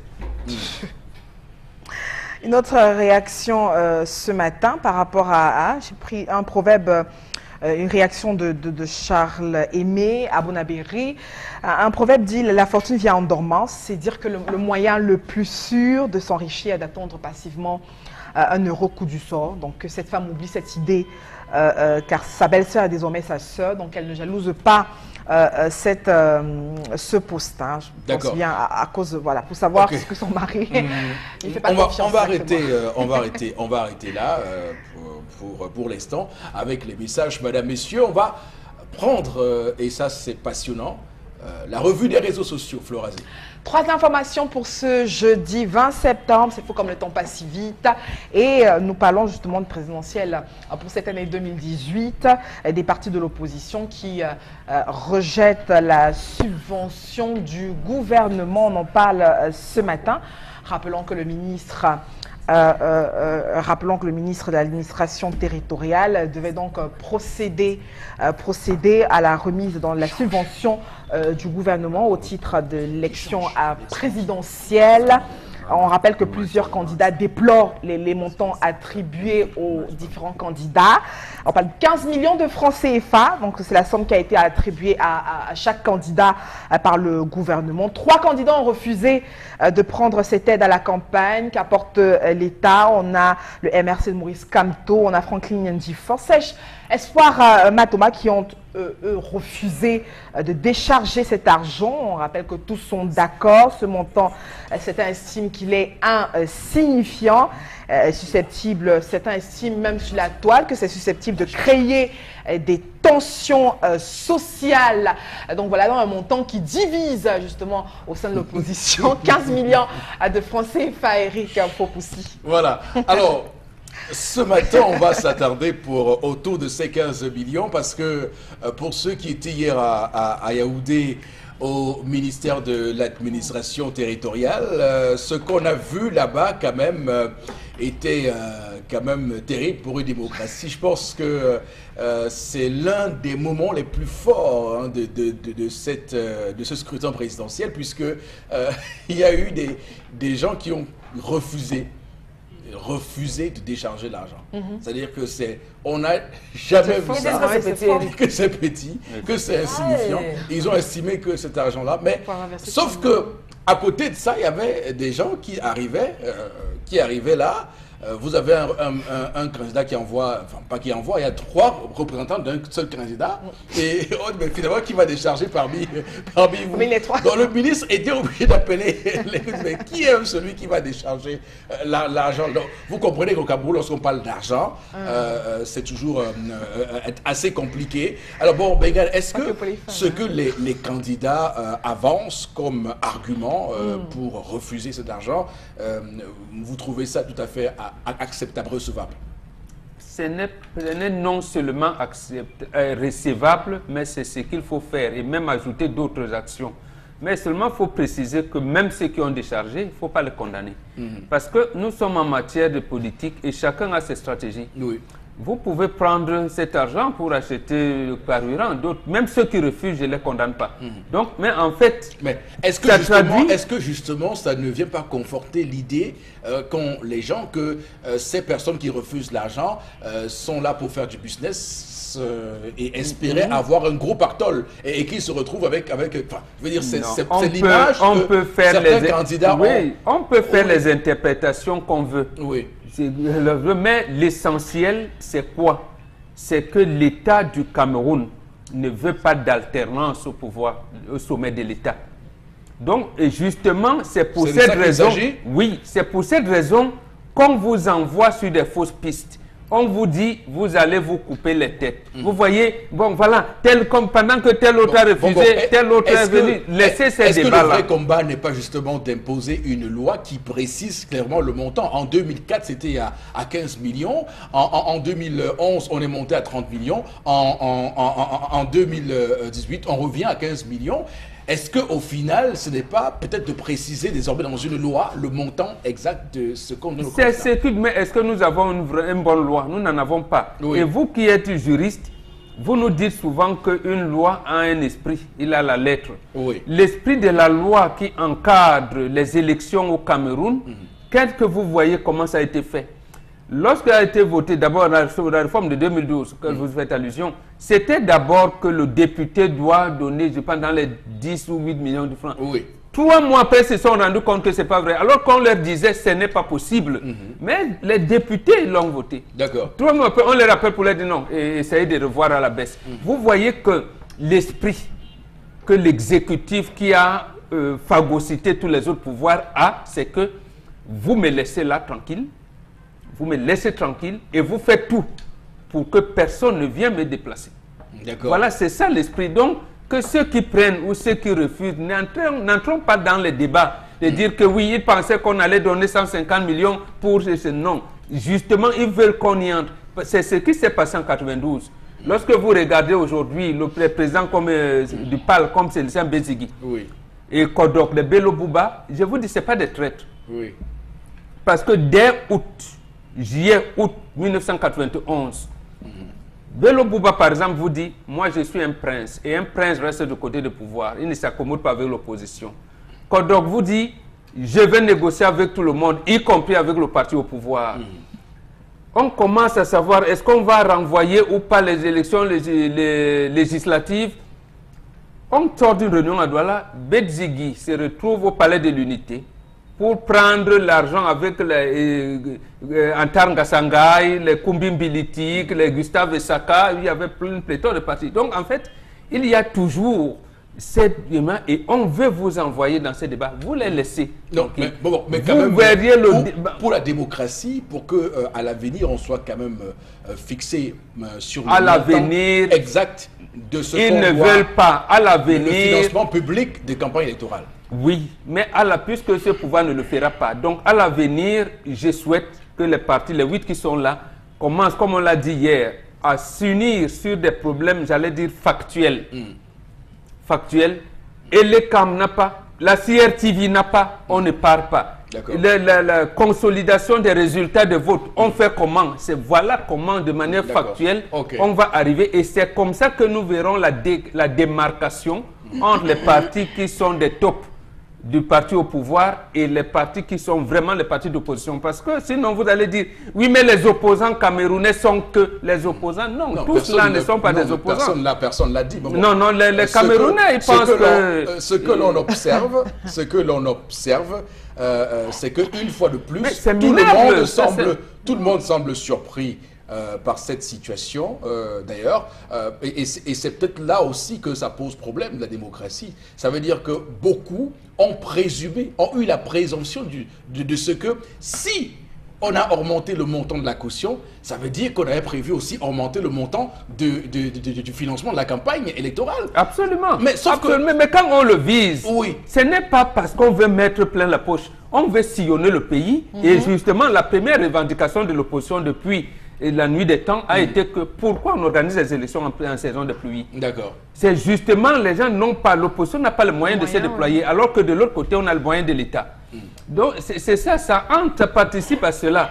Et c'est pour ça que je dis, n'entrons pas, sinon, parce que la guerre, comme dit Achille Mbembe, c'est une guerre de nègres dans un tunnel. Alors, donc, en fait, on vous amène dans un tunnel pour vous abattre et vous commencez à vous tirer. Alors, Charles Hamel, est-ce qu'on va dire au final que Cabral Libye est celui qui, finalement, tire le mieux son épingle du jeu, puisqu'il a vu les choses avant les autres? Il a clairement dit que sa campagne sera financée par les Camerounais. Il a lancé cette collecte de 200 millions de francs CFA. Je rappelle qu'à l'époque, tout le monde se moquait de lui. On dit, oh mais il veut s'enrichir. Je pense qu'aujourd'hui, les faits lui donnent raison, non? Monsieur, non seulement les faits lui donnent raison, mais jusque-là encore, il n'a pas su pousser plus loin, permettez-moi de le dire, parce qu'une élection présidentielle, pour une élection qu'on veut réussir, minimum c'est 5 milliards, monsieur Eric Fopoussi. Non, c'est 500 millions, c'est 1 milliard. Je dis 5 milliards, je dis qu'on veut réussir sur tous les plans. Au Cameroun, c'est minimum 5 milliards pour être sûr qu'on a saturé tout, qu'on est arrivé jusqu'au mont Gachiga, qu'on est arrivé au mont Figuil, qu'on a traversé, qu'on est arrivé dans un pays comme je préfère qu'on fasse des précisions. Voilà. On ne peut pas, dans une démocratie, faire comme si c'est une anarchie. Dans les pays qui se respectent, je prends le pays d'exemple que je connais, il y a un montant la France, il y a un montant qu'on ne dépasse pas, c'est 22,5 millions de francs CFA. Même aux États-Unis, quel que soit ces 22,5 millions de francs CFA, on ne dépasse pas. Vous dépassez, vous venez vous expliquer. Vous allez en prison pour financement illégal de campagne et dépassement de compte de campagne. C'est une infraction et vous allez en prison. J'ai atteint mon objectif, vous faites bavarder. D'accord. Non, mais soyons raisonnables, Charles Hamel. Les études ont fait. Actuellement, c'est 1 milliard de francs. C'est 1 milliard. Je suis d'accord avec vous, mais je suis en train de dire qu'il fallait que je vous amène à sortir de vos gongs et à faire les comparaisons pour que les Camerounais se rendent compte. Donc, monsieur Eric Fopoussi, je suis par là, parce que c'était là où je voulais vous amener en disant que si on a remis à lever sur 30 millions que tu as déposé, 15 millions on te remet. Où est le problème? On a remis là 15 millions, on a divisé les 30 millions par 2. Vous avez déposé 30 millions. Maintenant, nous avons 15 millions dessus, la moitié de cela. Non, mais, que la restitution. Non, mais sauf qu'en 2011, sauf qu'il faut c'était 5 millions. C'était 5 millions. C'était 5 millions. Et là, vous donnez. Et déjà, à la première tranche, vous rentrez dans vos frais de caution. Sauf que cette fois-ci, je suis d'accord avec vous. Je ne peux pas redire ce que Mbomboka a déjà dit, puisque je m'inscris dans cette logique. Je dis juste que divisé par 2. Aussi simplement, c'est une analyse vraiment froide. Aussi de 30 millions divisé par 2 vous donne 15 millions, c'est la moitié. Mais il faudrait qu'on attende, en fait, s'ils ont au moins 5%. S'ils ont au moins 5%, oui. On verra combien on va aller donner. Puisque là, c'est aussi calculé pour la vérité est que le gouvernement n'a pas l'argent. L'État du Cameroun n'a pas d'argent. Ils ont 50 milliards, vous ne pouvez pas le dire.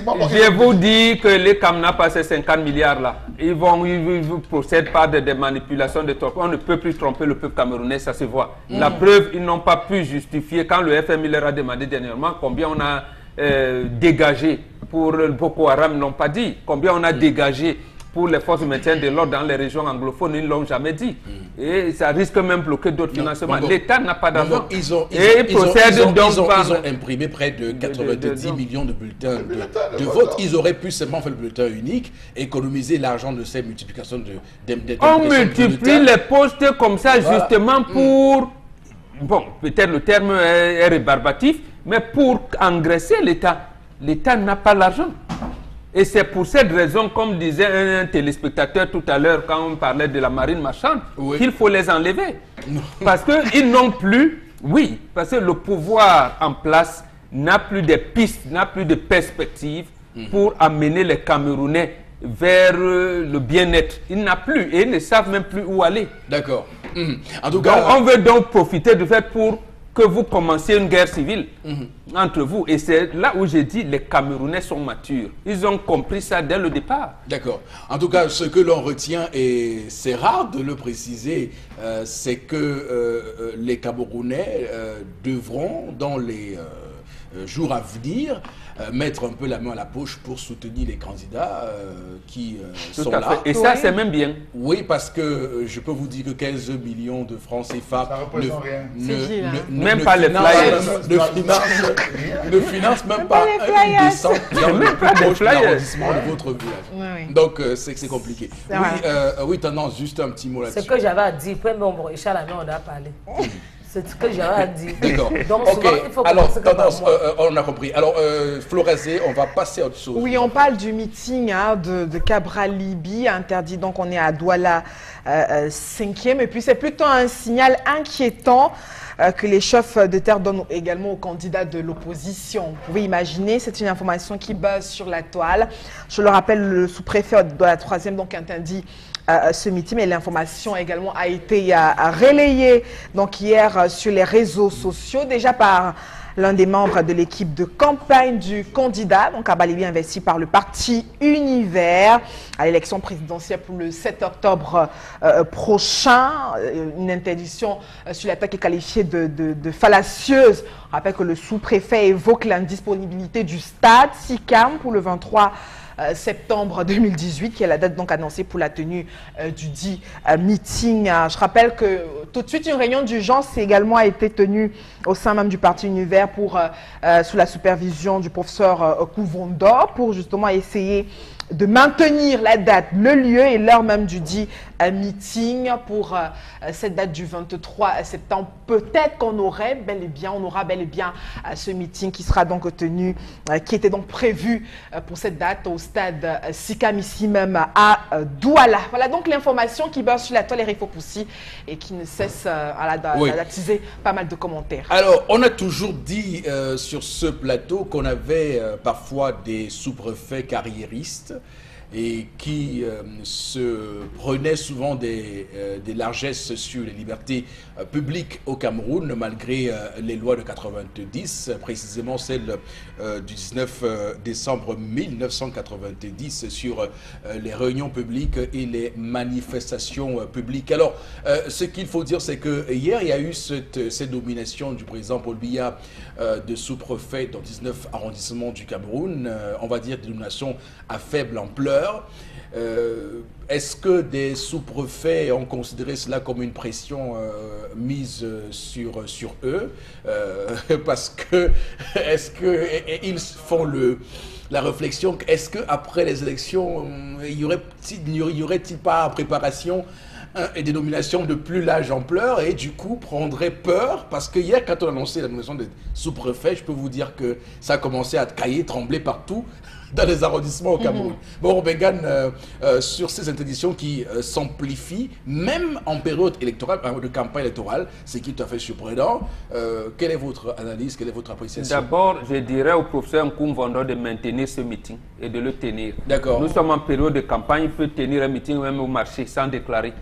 Donc, il n'a pas besoin. Mais aussi, comme c'est une structure privée, il faut d'abord dire la chose que, voilà, comme on parlait de financement maintenant, ça fait 500 000 francs pour la location du stade. Ça fait déjà. Et pour les autres commodités qui viendront, sono et tout, ils seront à plus d'1 million de francs. Donc les 15 millions ne vont représenter rien du tout dans le sucre. De amener le sous-préfet de Douala 5 à, je veux dire, à accepter ou alors à disperser la manifestation. Ce qui s'est passé, c'est qu'il a intimé l'ordre au directeur de stade hier matin de dire que le stade est occupé. Parce qu'il a reçu en audience, il ne savait pas que les militants de Univers et de 11 millions étaient là. Ils venaient voir le suivi de leur dossier, est-ce qu'on a signé ou pas. Et le directeur de stade sort de son bureau, il rencontre les gars de 11 millions, ils se font des accolades alors que dedans, ils venaient de comploter contre eux. Quand ils demandent une visite de courtoisie au sous-préfet, qui le leur accorde finalement, il leur dit, mais est-ce que vous ne pouvez pas, ils voulaient donc les contraindre à signer une décharge. On dit, monsieur le sous-préfet, c'est pas ça que nous a amenés ici. Nous ne sommes pas venus. Pour moi, c'est le sous-préfet qui leur informe que le stade est occupé. Voilà une incongruité. L'autre chose, je voulais dire pour arriver dans votre sens, ou alors pour expliquer ce que vous avez énuméré, le ministre de l'administration territoriale a dit clairement qu'il est le ministre en charge des élections. Il était à Douala 5e, je pense avant-hier, pour tenir un meeting à... Douala 4e. Non, Parcours Vita. Parcours Vita. Il a aussi fait... Voilà, mais il était au Parcours Vita. Parcours Vita, c'est Douala 5. Oui, Douala 5, oui. Quelle instruction il a tenu une séance de travail avec les autorités administratives à huis clos? Après le meeting. Quelle instruction? Il a eu une réunion avec les autorités administratives, préfet, gouverneur et tout. D'accord, oui. Bon, et c'est leur patron. C'est lui qui les note. Qu'a-t-il dit? Donc on vous n'était pas pas une relation de cause à effet. Mais absolument. L'autre chose, je termine par là. Le RDP, c'est un parti administratif. Lorsque ce parti naît à Bamenda en 85, je ne cesse de le répéter. L'article 184 de son règlement intérieur faisait de tous les hauts fonctionnaires, les militants, parce qu'ils étaient astreints à une cotisation mensuelle fixée par le comité central. Oui. Mais maintenant, lorsqu'on enlève ces dispositions de règlement intérieur, on vient créer un article 20 nouveau dans le statut qui fait des gouverneurs des provinces, c'est comme ça qu'on appelait à notre époque, délégués au Congrès. Mais ils ont mis un petit truc en disant les gouverneurs de provinces qui sont militants. Mais vous voyez leur comportement.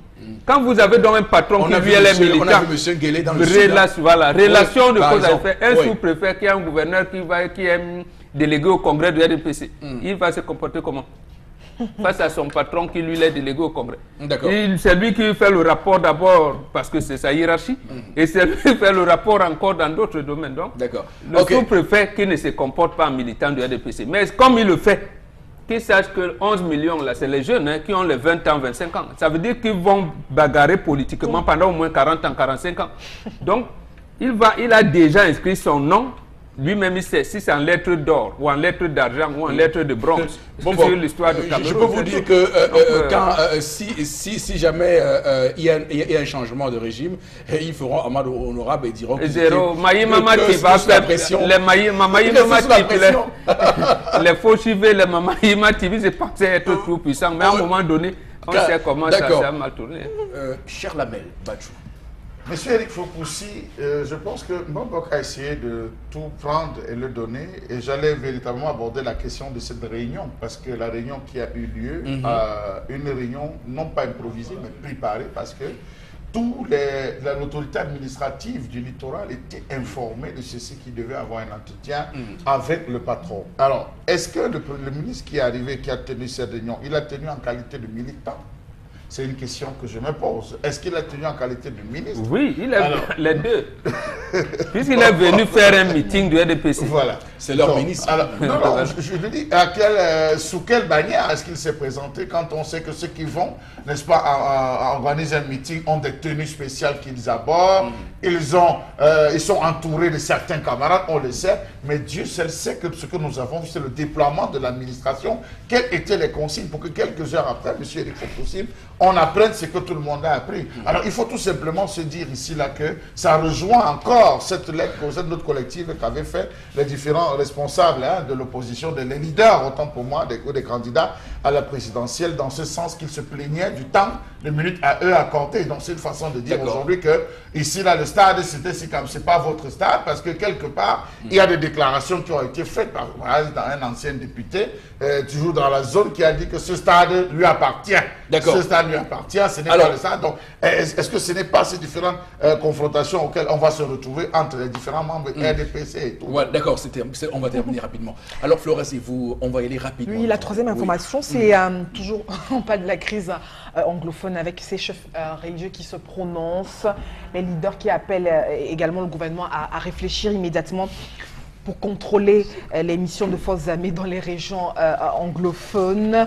Et en tout cas, ils appellent les différents partis prenants, gouvernements, partis politiques, la diaspora, les individus et groupes armés justement à reposer les armes justement et à résoudre cette crise et justement pour que les zones du nord-ouest et du sud-ouest retournent à la normale. Ils s'engagent également à dénoncer et à lutter ensemble contre toutes les forces de violence, de s'investir également pour les droits humains et aussi ils pensent à mettre sur la table la question de la désacralisation de la vie humaine au cœur même de cette crise anglophone sur toute l'étendue du territoire national. La paix est donc visée. Voilà donc cette interpellation, cette déclaration des leaders religieux qui interpellent tout le monde.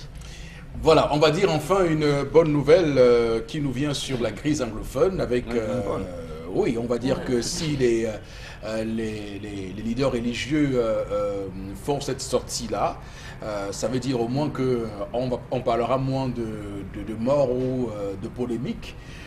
On va parler de personnes qui ont pris conscience de ce que la situation est compliquée depuis tellement de semaines et qui mettent la pression pour que ça change. Non, moi, je ne vois pas les choses de cette manière-là. Oui. Je vois d'abord les leaders religieux, le pouvoir n'a pas voulu, les a combattus.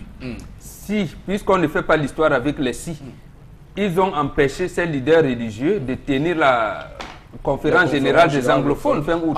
On allait être aujourd'hui à la 3e semaine de négociation. C'est-à-dire que les leaders religieux nous auraient donné des gens, des acteurs avec qui discuter. Oui. On serait dans le climat, serait aujourd'hui au niveau de l'apaisement. Ils ne se sont pas découragés pour autant. Mais là maintenant, ils font comme s'ils demandent à Jésus et à Mahomet de se rencontrer au ciel et de réunir les saints et les anges qui sont au ciel et commencer à entrer dans le cœur de Cameroun. C'est pas mauvais. C'est pas mauvais, mais Jésus et Mahomet ne se rencontreront pas. Du moins, pas si tôt. Parce que justement, s'il faudrait qu'ils se rencontrent pour que l'Esprit Saint vienne entrer dans le cœur des Camerounais et dire aux ambassadeurs, laissez les armes. À ceux-là, ce n'est pas du sitôt. Est-ce qu'il n'est pas mieux de maintenir la pression sur le gouvernement que de rester silencieux face à la montée, à l'escalade de violence qu'on observe dans le nord-ouest et le sud-ouest? Donc, je ne vais pas leur demander de pratiquer la théologie de la libération. Oui. Mais Dieu leur dit d'être du côté des pauvres et des opprimés. Ce qu'ils font? Non. Qu'ils disent que le gouvernement l'a enlevé. C'est ça, c'est ce que Dieu demande dans la Bible. Je ne lis pas la Bible, mais j'entends les gens dire ça. Dieu demande d'être... Mais j'ai lu le texte de Oumnobe, religion ou colonialisme. Dieu demande aux leaders religieux d'être du côté des veuves, des orphelins, des opprimés et des pauvres. Mais où se trouve aujourd'hui l'Église, les hommes d'Église? Maintenant, c'est une question de stratégie. Et s'ils estiment que pour de ce côté-là, il faut procéder ainsi, on ne peut que suivre leur stratégie. On dit au gouvernement, vous avez appauvri le peuple, vous avez, halte. Bon, sauf que... Quitte à ce que le président de la République se comporte comme le président Kabila. Qui disent que j'ai un seul opposant ici, c'est l'Église. Donc que lui aussi le dise, mais que l'Église se place du côté du pauvre. Et c'est important de convoquer l'exemple de la RDC parce qu'on voit bien que là-bas, malgré cet activisme de l'Église catholique du Congo, on ne voit pas bien les résultats. C'est pour ça donc qu'il faut laisser Jésus et Mahomet là où ils sont. vous venez voir avec les acteurs là. D'accord. Parce que ne faites pas comme si vous voulez aller au ciel et que la terre n'existait pas. Parce que Ramazani Chadari sera éventuellement élu. Voilà. Puisqu'on emprisonne même les journalistes là-bas qui font des reportages, des meetings d'opposition. Charles Amel Bachou, sur cette pression de l'Église catholique, pas seulement d'autres leaders religieux, qui maintiennent la pression sur le gouvernement. Pour vous aussi, c'est pas le chemin à suivre? Vous savez, lorsque l'Église, à travers le cardinal, s'est prononcée sur cette question, vous avez vu tous les pseudo-érudits de cette nation sortir et frapper sur les doigts du cardinal, frapper sur les doigts de l'Église, en disant que ce n'était pas à eux de le faire, c'était à leur champion, M. Éric Foposi. Je crois que l'Église ne fait que son travail, c'est de maintenir cette même pression pour que les choses puissent changer. Est-ce qu'entre-temps, et c'est là où je suis un peu, entre guillemets, pas d'accord avec moi, bon, il devra avoir des éléments nouveaux, c'est-à-dire l'Église en faisant cette autre sortie, cette énième sortie, avec toutes ces précisions, et toutes les précisions qui ont été données même par Florazé tout à l'heure, devait apporter du nouveau, un nouveau en disant, depuis que nous sommes sortis, depuis notre première sortie, on a été frappé sur le doigt, voici la succession d'éléments, nous avons eu des routes barrées, nous avons eu des bus écrasés, nous avons eu des agences brûlées, nous avons ici. Au vu de cela, est-ce que vous ne voyez pas? Non, je pense qu'il faudrait... Non, mais on peut présumer que cette sortie, le timing de cette sortie fait suite à ces éléments, à ces événements vécus. Je pense qu'il devait présenter la gravité de la situation. Il y a eu la sortie du GICAM, il y a eu... Monsieur Éric Foposi, je ne condamne pas cette sortie, je ne peux que louer cette sortie et dire que c'est plus qu'urgent. Mais comme Bombog l'a dit, le timing aujourd'hui, nous sommes tenus par le timing. Est-ce que nous pourrons encore, espérons que les élections entre guillemets bien se passer. Le Saint-Esprit va entrer dans le message ne tombe pas les oreilles de sourds. Tendance va également dire si c'est une bonne nouvelle. Je suis fier dans mon cœur. Oui. Mais Le Saint-Esprit est entré dans ton cœur. Non, même pas ça peut m'avoir. Le problème, c'est que comme ils sont rassemblés pour dire, ouais, on essaie de voir comment on va faire pour mettre fin à cette situation-là. Il faut aussi que les gars se calment et ils les écoutent. C'est ça. Parce qu'on les connaît, ils vont se cacher en brousse. Quand les autorités vont arriver, ils vont dire que jamais nada. Non, non, non, non. Si on prend la peine de dire que voyons comment on doit faire, papa, vous-même aussi, calmez le cœur. Vous écoutez tout le monde. Ouais. L'Esprit Saint viendra apaiser les cœurs tendance. Il y a tous les rebelles moi parmi aussi, ces gens-là, je suis convaincu. Je sens dans mon cœur que ça va bien se passer. Je me connais quand je ressens quelque chose, Eric. D'accord. Quand je ressens quelque chose, je n'ai pas la chair de poule. Mais ce que je ne ressens pas, la chair de poule peut finir mon corps. D'accord. Donc, comme je n'ai pas eu la chair de poule, je sais que ça va aller. En tout cas, la conférence générale anglophone est maintenue. Au lendemain, ça va se passer au lendemain de la prestation de serment du nouveau président élu le 7 octobre prochain. Qu'il soit réélu ou élu, ça se passera au lendemain de cette prestation de serment. Madame, Monsieur, c'est tout ce qu'on a prévu pour vous ce jour concernant la revue des réseaux sociaux, la suite de l'émission. Tu vas acheter ou vendre des produits au Cameroun? Gagne du temps en faisant tes courses avec Shopping List. Grâce à son approche online to offline, Shopping List assure la proximité entre le client et le vendeur en proposant des articles des boutiques près de chez toi à des prix toujours négociables. Tu peux prendre rendez-vous chez le vendeur qui s'occupe lui-même des transactions financières ou te faire livrer directement par nos partenaires car Shopping List ne possède aucun magasin de stockage. Alors qu'attends-tu? Rendez-vous sur Shopping List et fais tes courses en toute tranquillité. Shopping List, your marketplace. Et donc pour en parler comme chaque matin, nous recevons Larissa Nomo, elle est chargée de la communication et du marketing, mais également Gladys Nana, donc commerciale. Alors bonjour à vous. Voilà. La question qu'on va vous poser ce matin, c'est de savoir quelle est l'actualité du jeu concours Shopping List rentrée scolaire. Sachant qu'il a débuté le 16 dans la ville de Douala et le 20 dans la ville de Yaoundé. La campagne Shopping List rentrée scolaire s'est achevée le 12 septembre, mercredi, à l'issue duquel nous avons procédé au tirage au sort le vendredi 14 septembre sur le plateau d'Equinox TV. Notons bien, la campagne a débuté, comme je l'ai précisé, le 16. Pour ce jour, nous prévoyons la remise des lots dans les différents points de vente chez nos différents partenaires. Pendant cette campagne, de nombreux partenaires nous ont accompagnés, notamment la librairie Papeterie et Kobouk, Nono Savoir, Kias et la maison de couture Sidou Fashion Confection, ça c'est pour Yaoundé.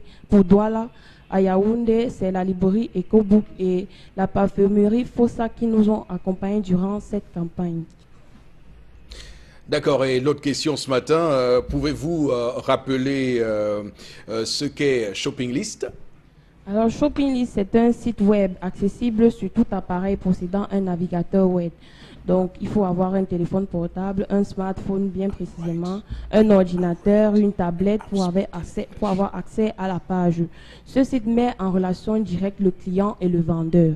Vous avez la possibilité d'entrer directement en contact avec votre vendeur pour entrer en possession de votre achat, également de négocier les prix directement avec le vendeur. Il offre également plus de possibilités aux consommateurs, car il retrouve toutes les boutiques proches de chez lui en un seul endroit. Il a la possibilité de comparer tous ses produits sur le même endroit, de négocier les prix et également les modalités d'achat de son produit. Ok, d'accord. Shopping List va-t-il s'arrêter là? Quelle est la suite? On a envie de savoir. Bien sûr, Shopping List, le train de Shopping List est en marche. On ne compte pas s'arrêter là parce que nous menons déjà d'autres actions de communication pour nous faire connaître également, pour multiplier un peu plus d'influence sur nos différentes pages. Nous invitons donc les téléspectateurs à ouvrir gratuitement les comptes sur shoppinglist.cm, également à nous suivre sur la page Facebook, Twitter et YouTube pour également voir toutes les actualités de Shopping List. Merci beaucoup à vous, Larissa Nomo, je rappelle, chargée de la communication et du marketing chez Shopping List, mais également Gladys Nana, donc commercial. Madame, Messieurs, l'émission va se poursuivre avec la prochaine articulation. Il s'agit d'interpellation et c'est un document que va nous présenter Cédric Chouna et on revient pour les commentaires en plateau.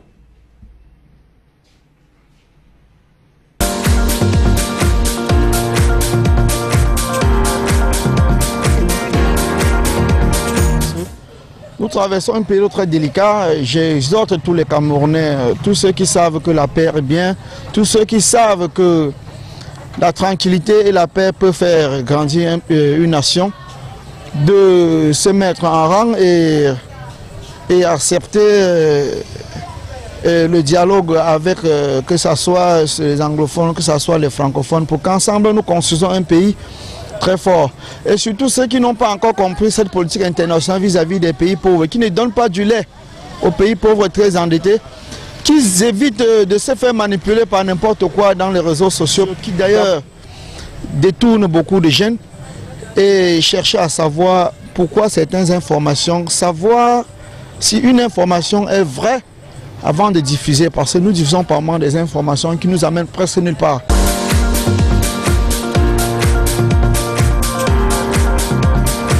Voilà, document réalisé par Cédric Chouna. On va donc parler de cette interpellation du compatriote Boro Bengan, le Cameroun. Souvent, ce type de sujet, on va le dire, c'est des sujets qui nous permettent tous de nous mettre d'accord sur au moins ce point-là. On a bien besoin d'unité et de paix pour que ce pays avance. C'est du bon sens. Mais ça revient également à la question que les Camerounais se posent souvent. On va faire comment? Voilà. On va faire comment pour que la paix revienne? À ce niveau, il faut établir les responsabilités. D'accord. C'est à l'État qui revient la charge première, primordiale, importante d'impulser la paix, d'impulser le dialogue. Lorsque l'État ne veut pas le faire, on n'a que nos larmes pour pleurer.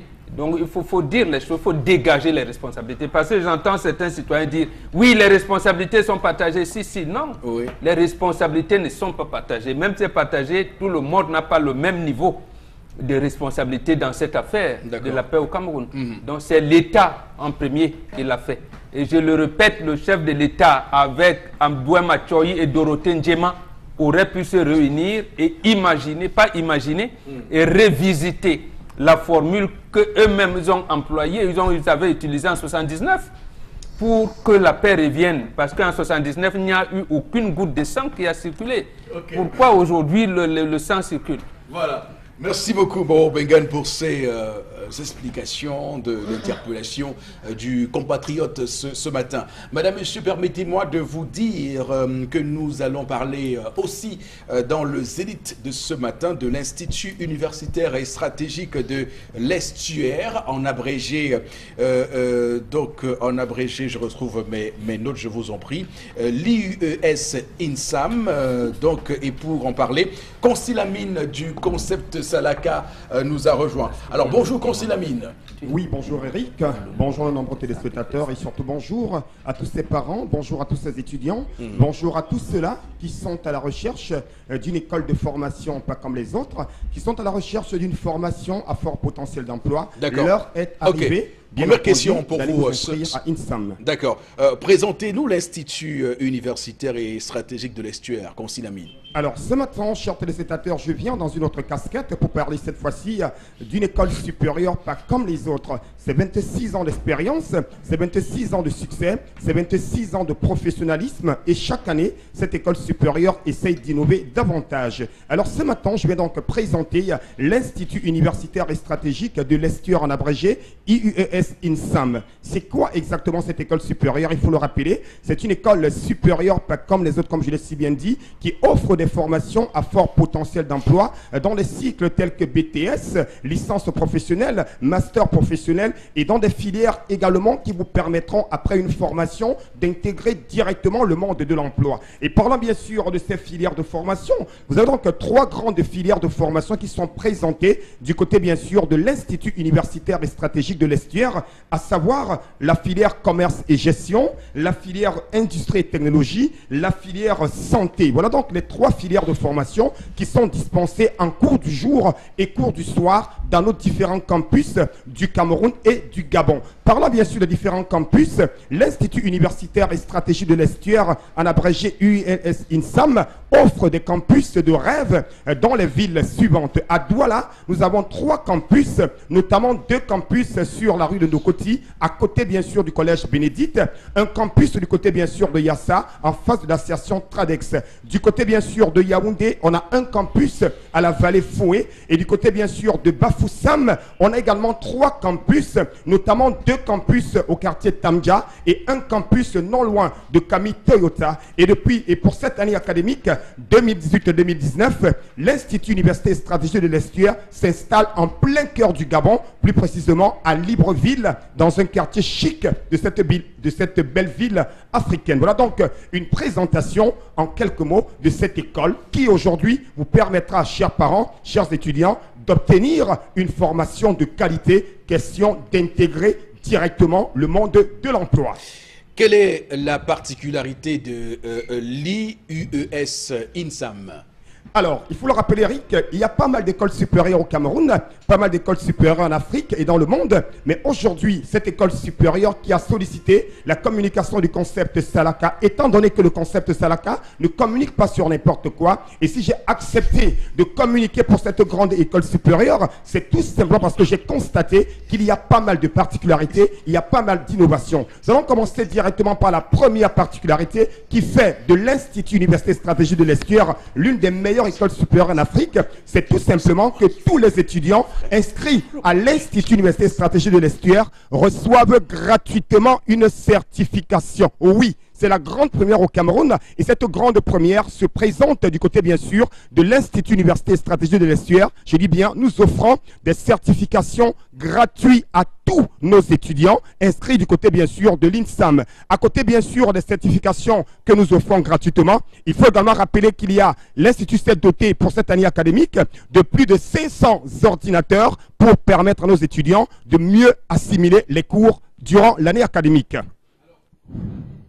Votre dernier mot aux téléspectateurs d'Equinox Télévision ce matin. Alors le dernier mot tout simplement, je dirais à ces téléspectateurs, tout simplement d'attirer leur attention. C'est quoi une certification, chers téléspectateurs? Une certification est un certificat qui atteste votre domaine de compétences dans un domaine spécifique. Et parlant bien sûr des certifications, vous les avez à l'Institut universitaire stratégique de l'Estuaire, plusieurs certifications. Je commencerai déjà par la première certification, Cisco CCNA, Cisco CCNP et bien entendu Maestro Sof, sans oublier Saré Sagi et Sali Sagé Sari. Et toutes ces certifications sont gratuites. Je dis bien, vous ne déboursez aucun franc, uniquement valable pour les étudiants de l'Institut Université Statut de l'Estuaire, ceux des étudiants des autres écoles, ceux qui sont déjà des professionnels, ceux qui veulent avoir une certification. C'est l'occasion plus que jamais de vous rapprocher directement dans nos différents campus pour avoir plus d'ample d'informations. Mais je rappelle que les certifications sont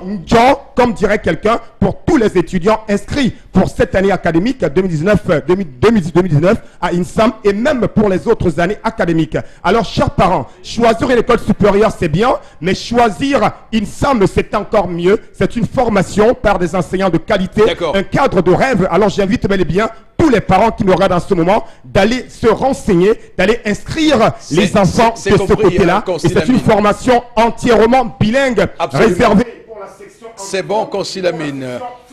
Ok, et j'aimerais surtout vous préciser que vous faire la remarque d'ailleurs pour vous aider un tout petit peu sur les certifications Sage Sari, Sage Sari à l'IES INSAM. Merci beaucoup Consilamine, madame, messieurs. L'émission se poursuit avec, comme vous le savez, les différents messages que nous recevons, les téléspectateurs qui nous envoient des messages. Florazé, on va en lire quelques-uns de ces messages, quelques-unes de ces contributions avec vous. Alors oui, déjà pratiquement à la dernière ligne droite de cette émission, je prends cette réaction de Difford Franklin qui réagit par rapport à une des informations liées à la revue des réseaux sociaux qui tient à clarifier. Ce qu'il faut dire, c'est que c'est le candidat à l'élection présidentielle, Franklin Difford, qui nous regarde et qui a donc envoyé ce message. Qui envoie ce message. Your program is good, but we want to clarify the lies of Atangaji. We refuse the money and return home without even seeing Atangaji. We surely lied that he is the one who sent us home. We refuse the money and went home by ourselves. Make it clear to the public. Donc, tout simplement, en traduction, il dément en fait l'information selon laquelle ils auraient perçu cet agent. Ils ont refusé de prendre cet agent. Ils sont tout de suite rentrés. Donc, il tient à clarifier les choses par rapport aux propos dits d'Atangaji. Non, pour qu'on s'assure que c'est vraiment lui, parce que c'est envoyé. Ce numéro se termine par 93. Tout à fait. Okay, 93. C'est son numéro. Ouais. Voilà. On va continuer les messages. Et notre réaction ce matin, le financement de la campagne électorale est un problème. Le budget du RDPC est illimité par rapport aux autres partis.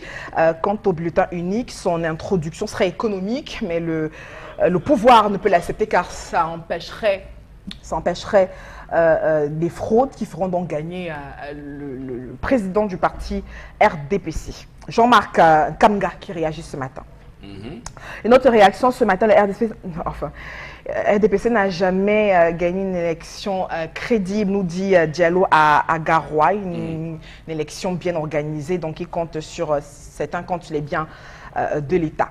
Alors, il faut dire que dans la région du Nord, il y a de bons clients. Il y a Ali Mayato qui se bat comme un Boudia pour que le RDPC ait les chiffres. Tout récemment, on a vu le meeting organisé par Issa Chiro Babakari.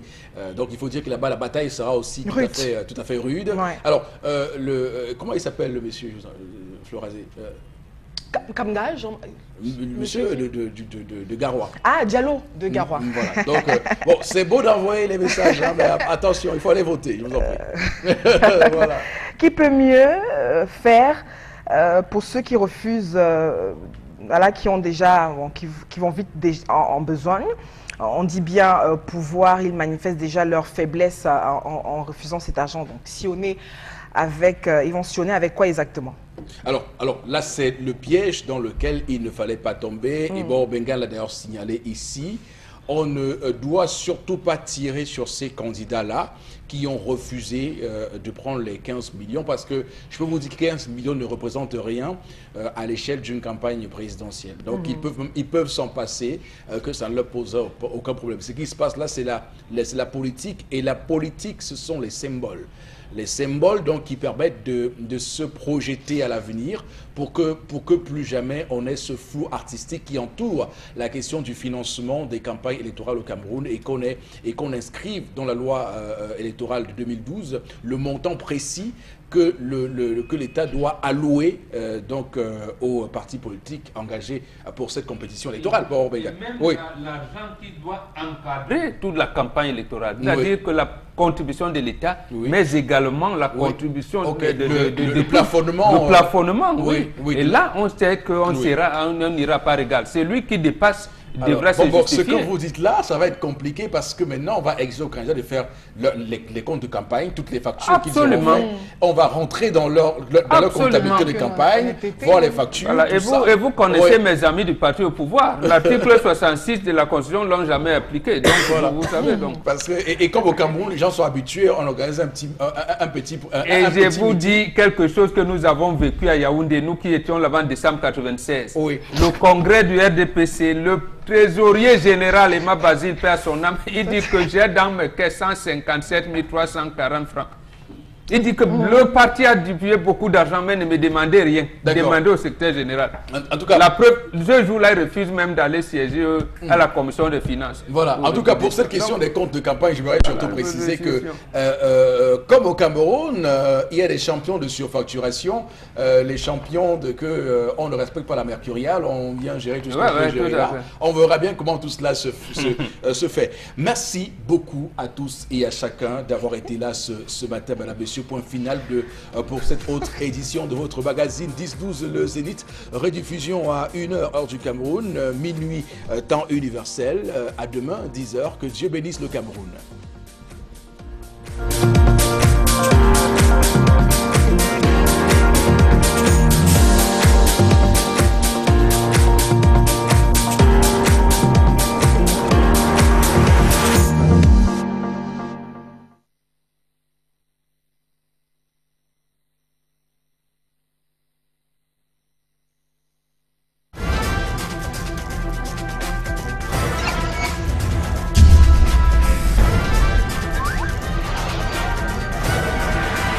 Equinox Télévision, au-delà de l'image, nous rendons compte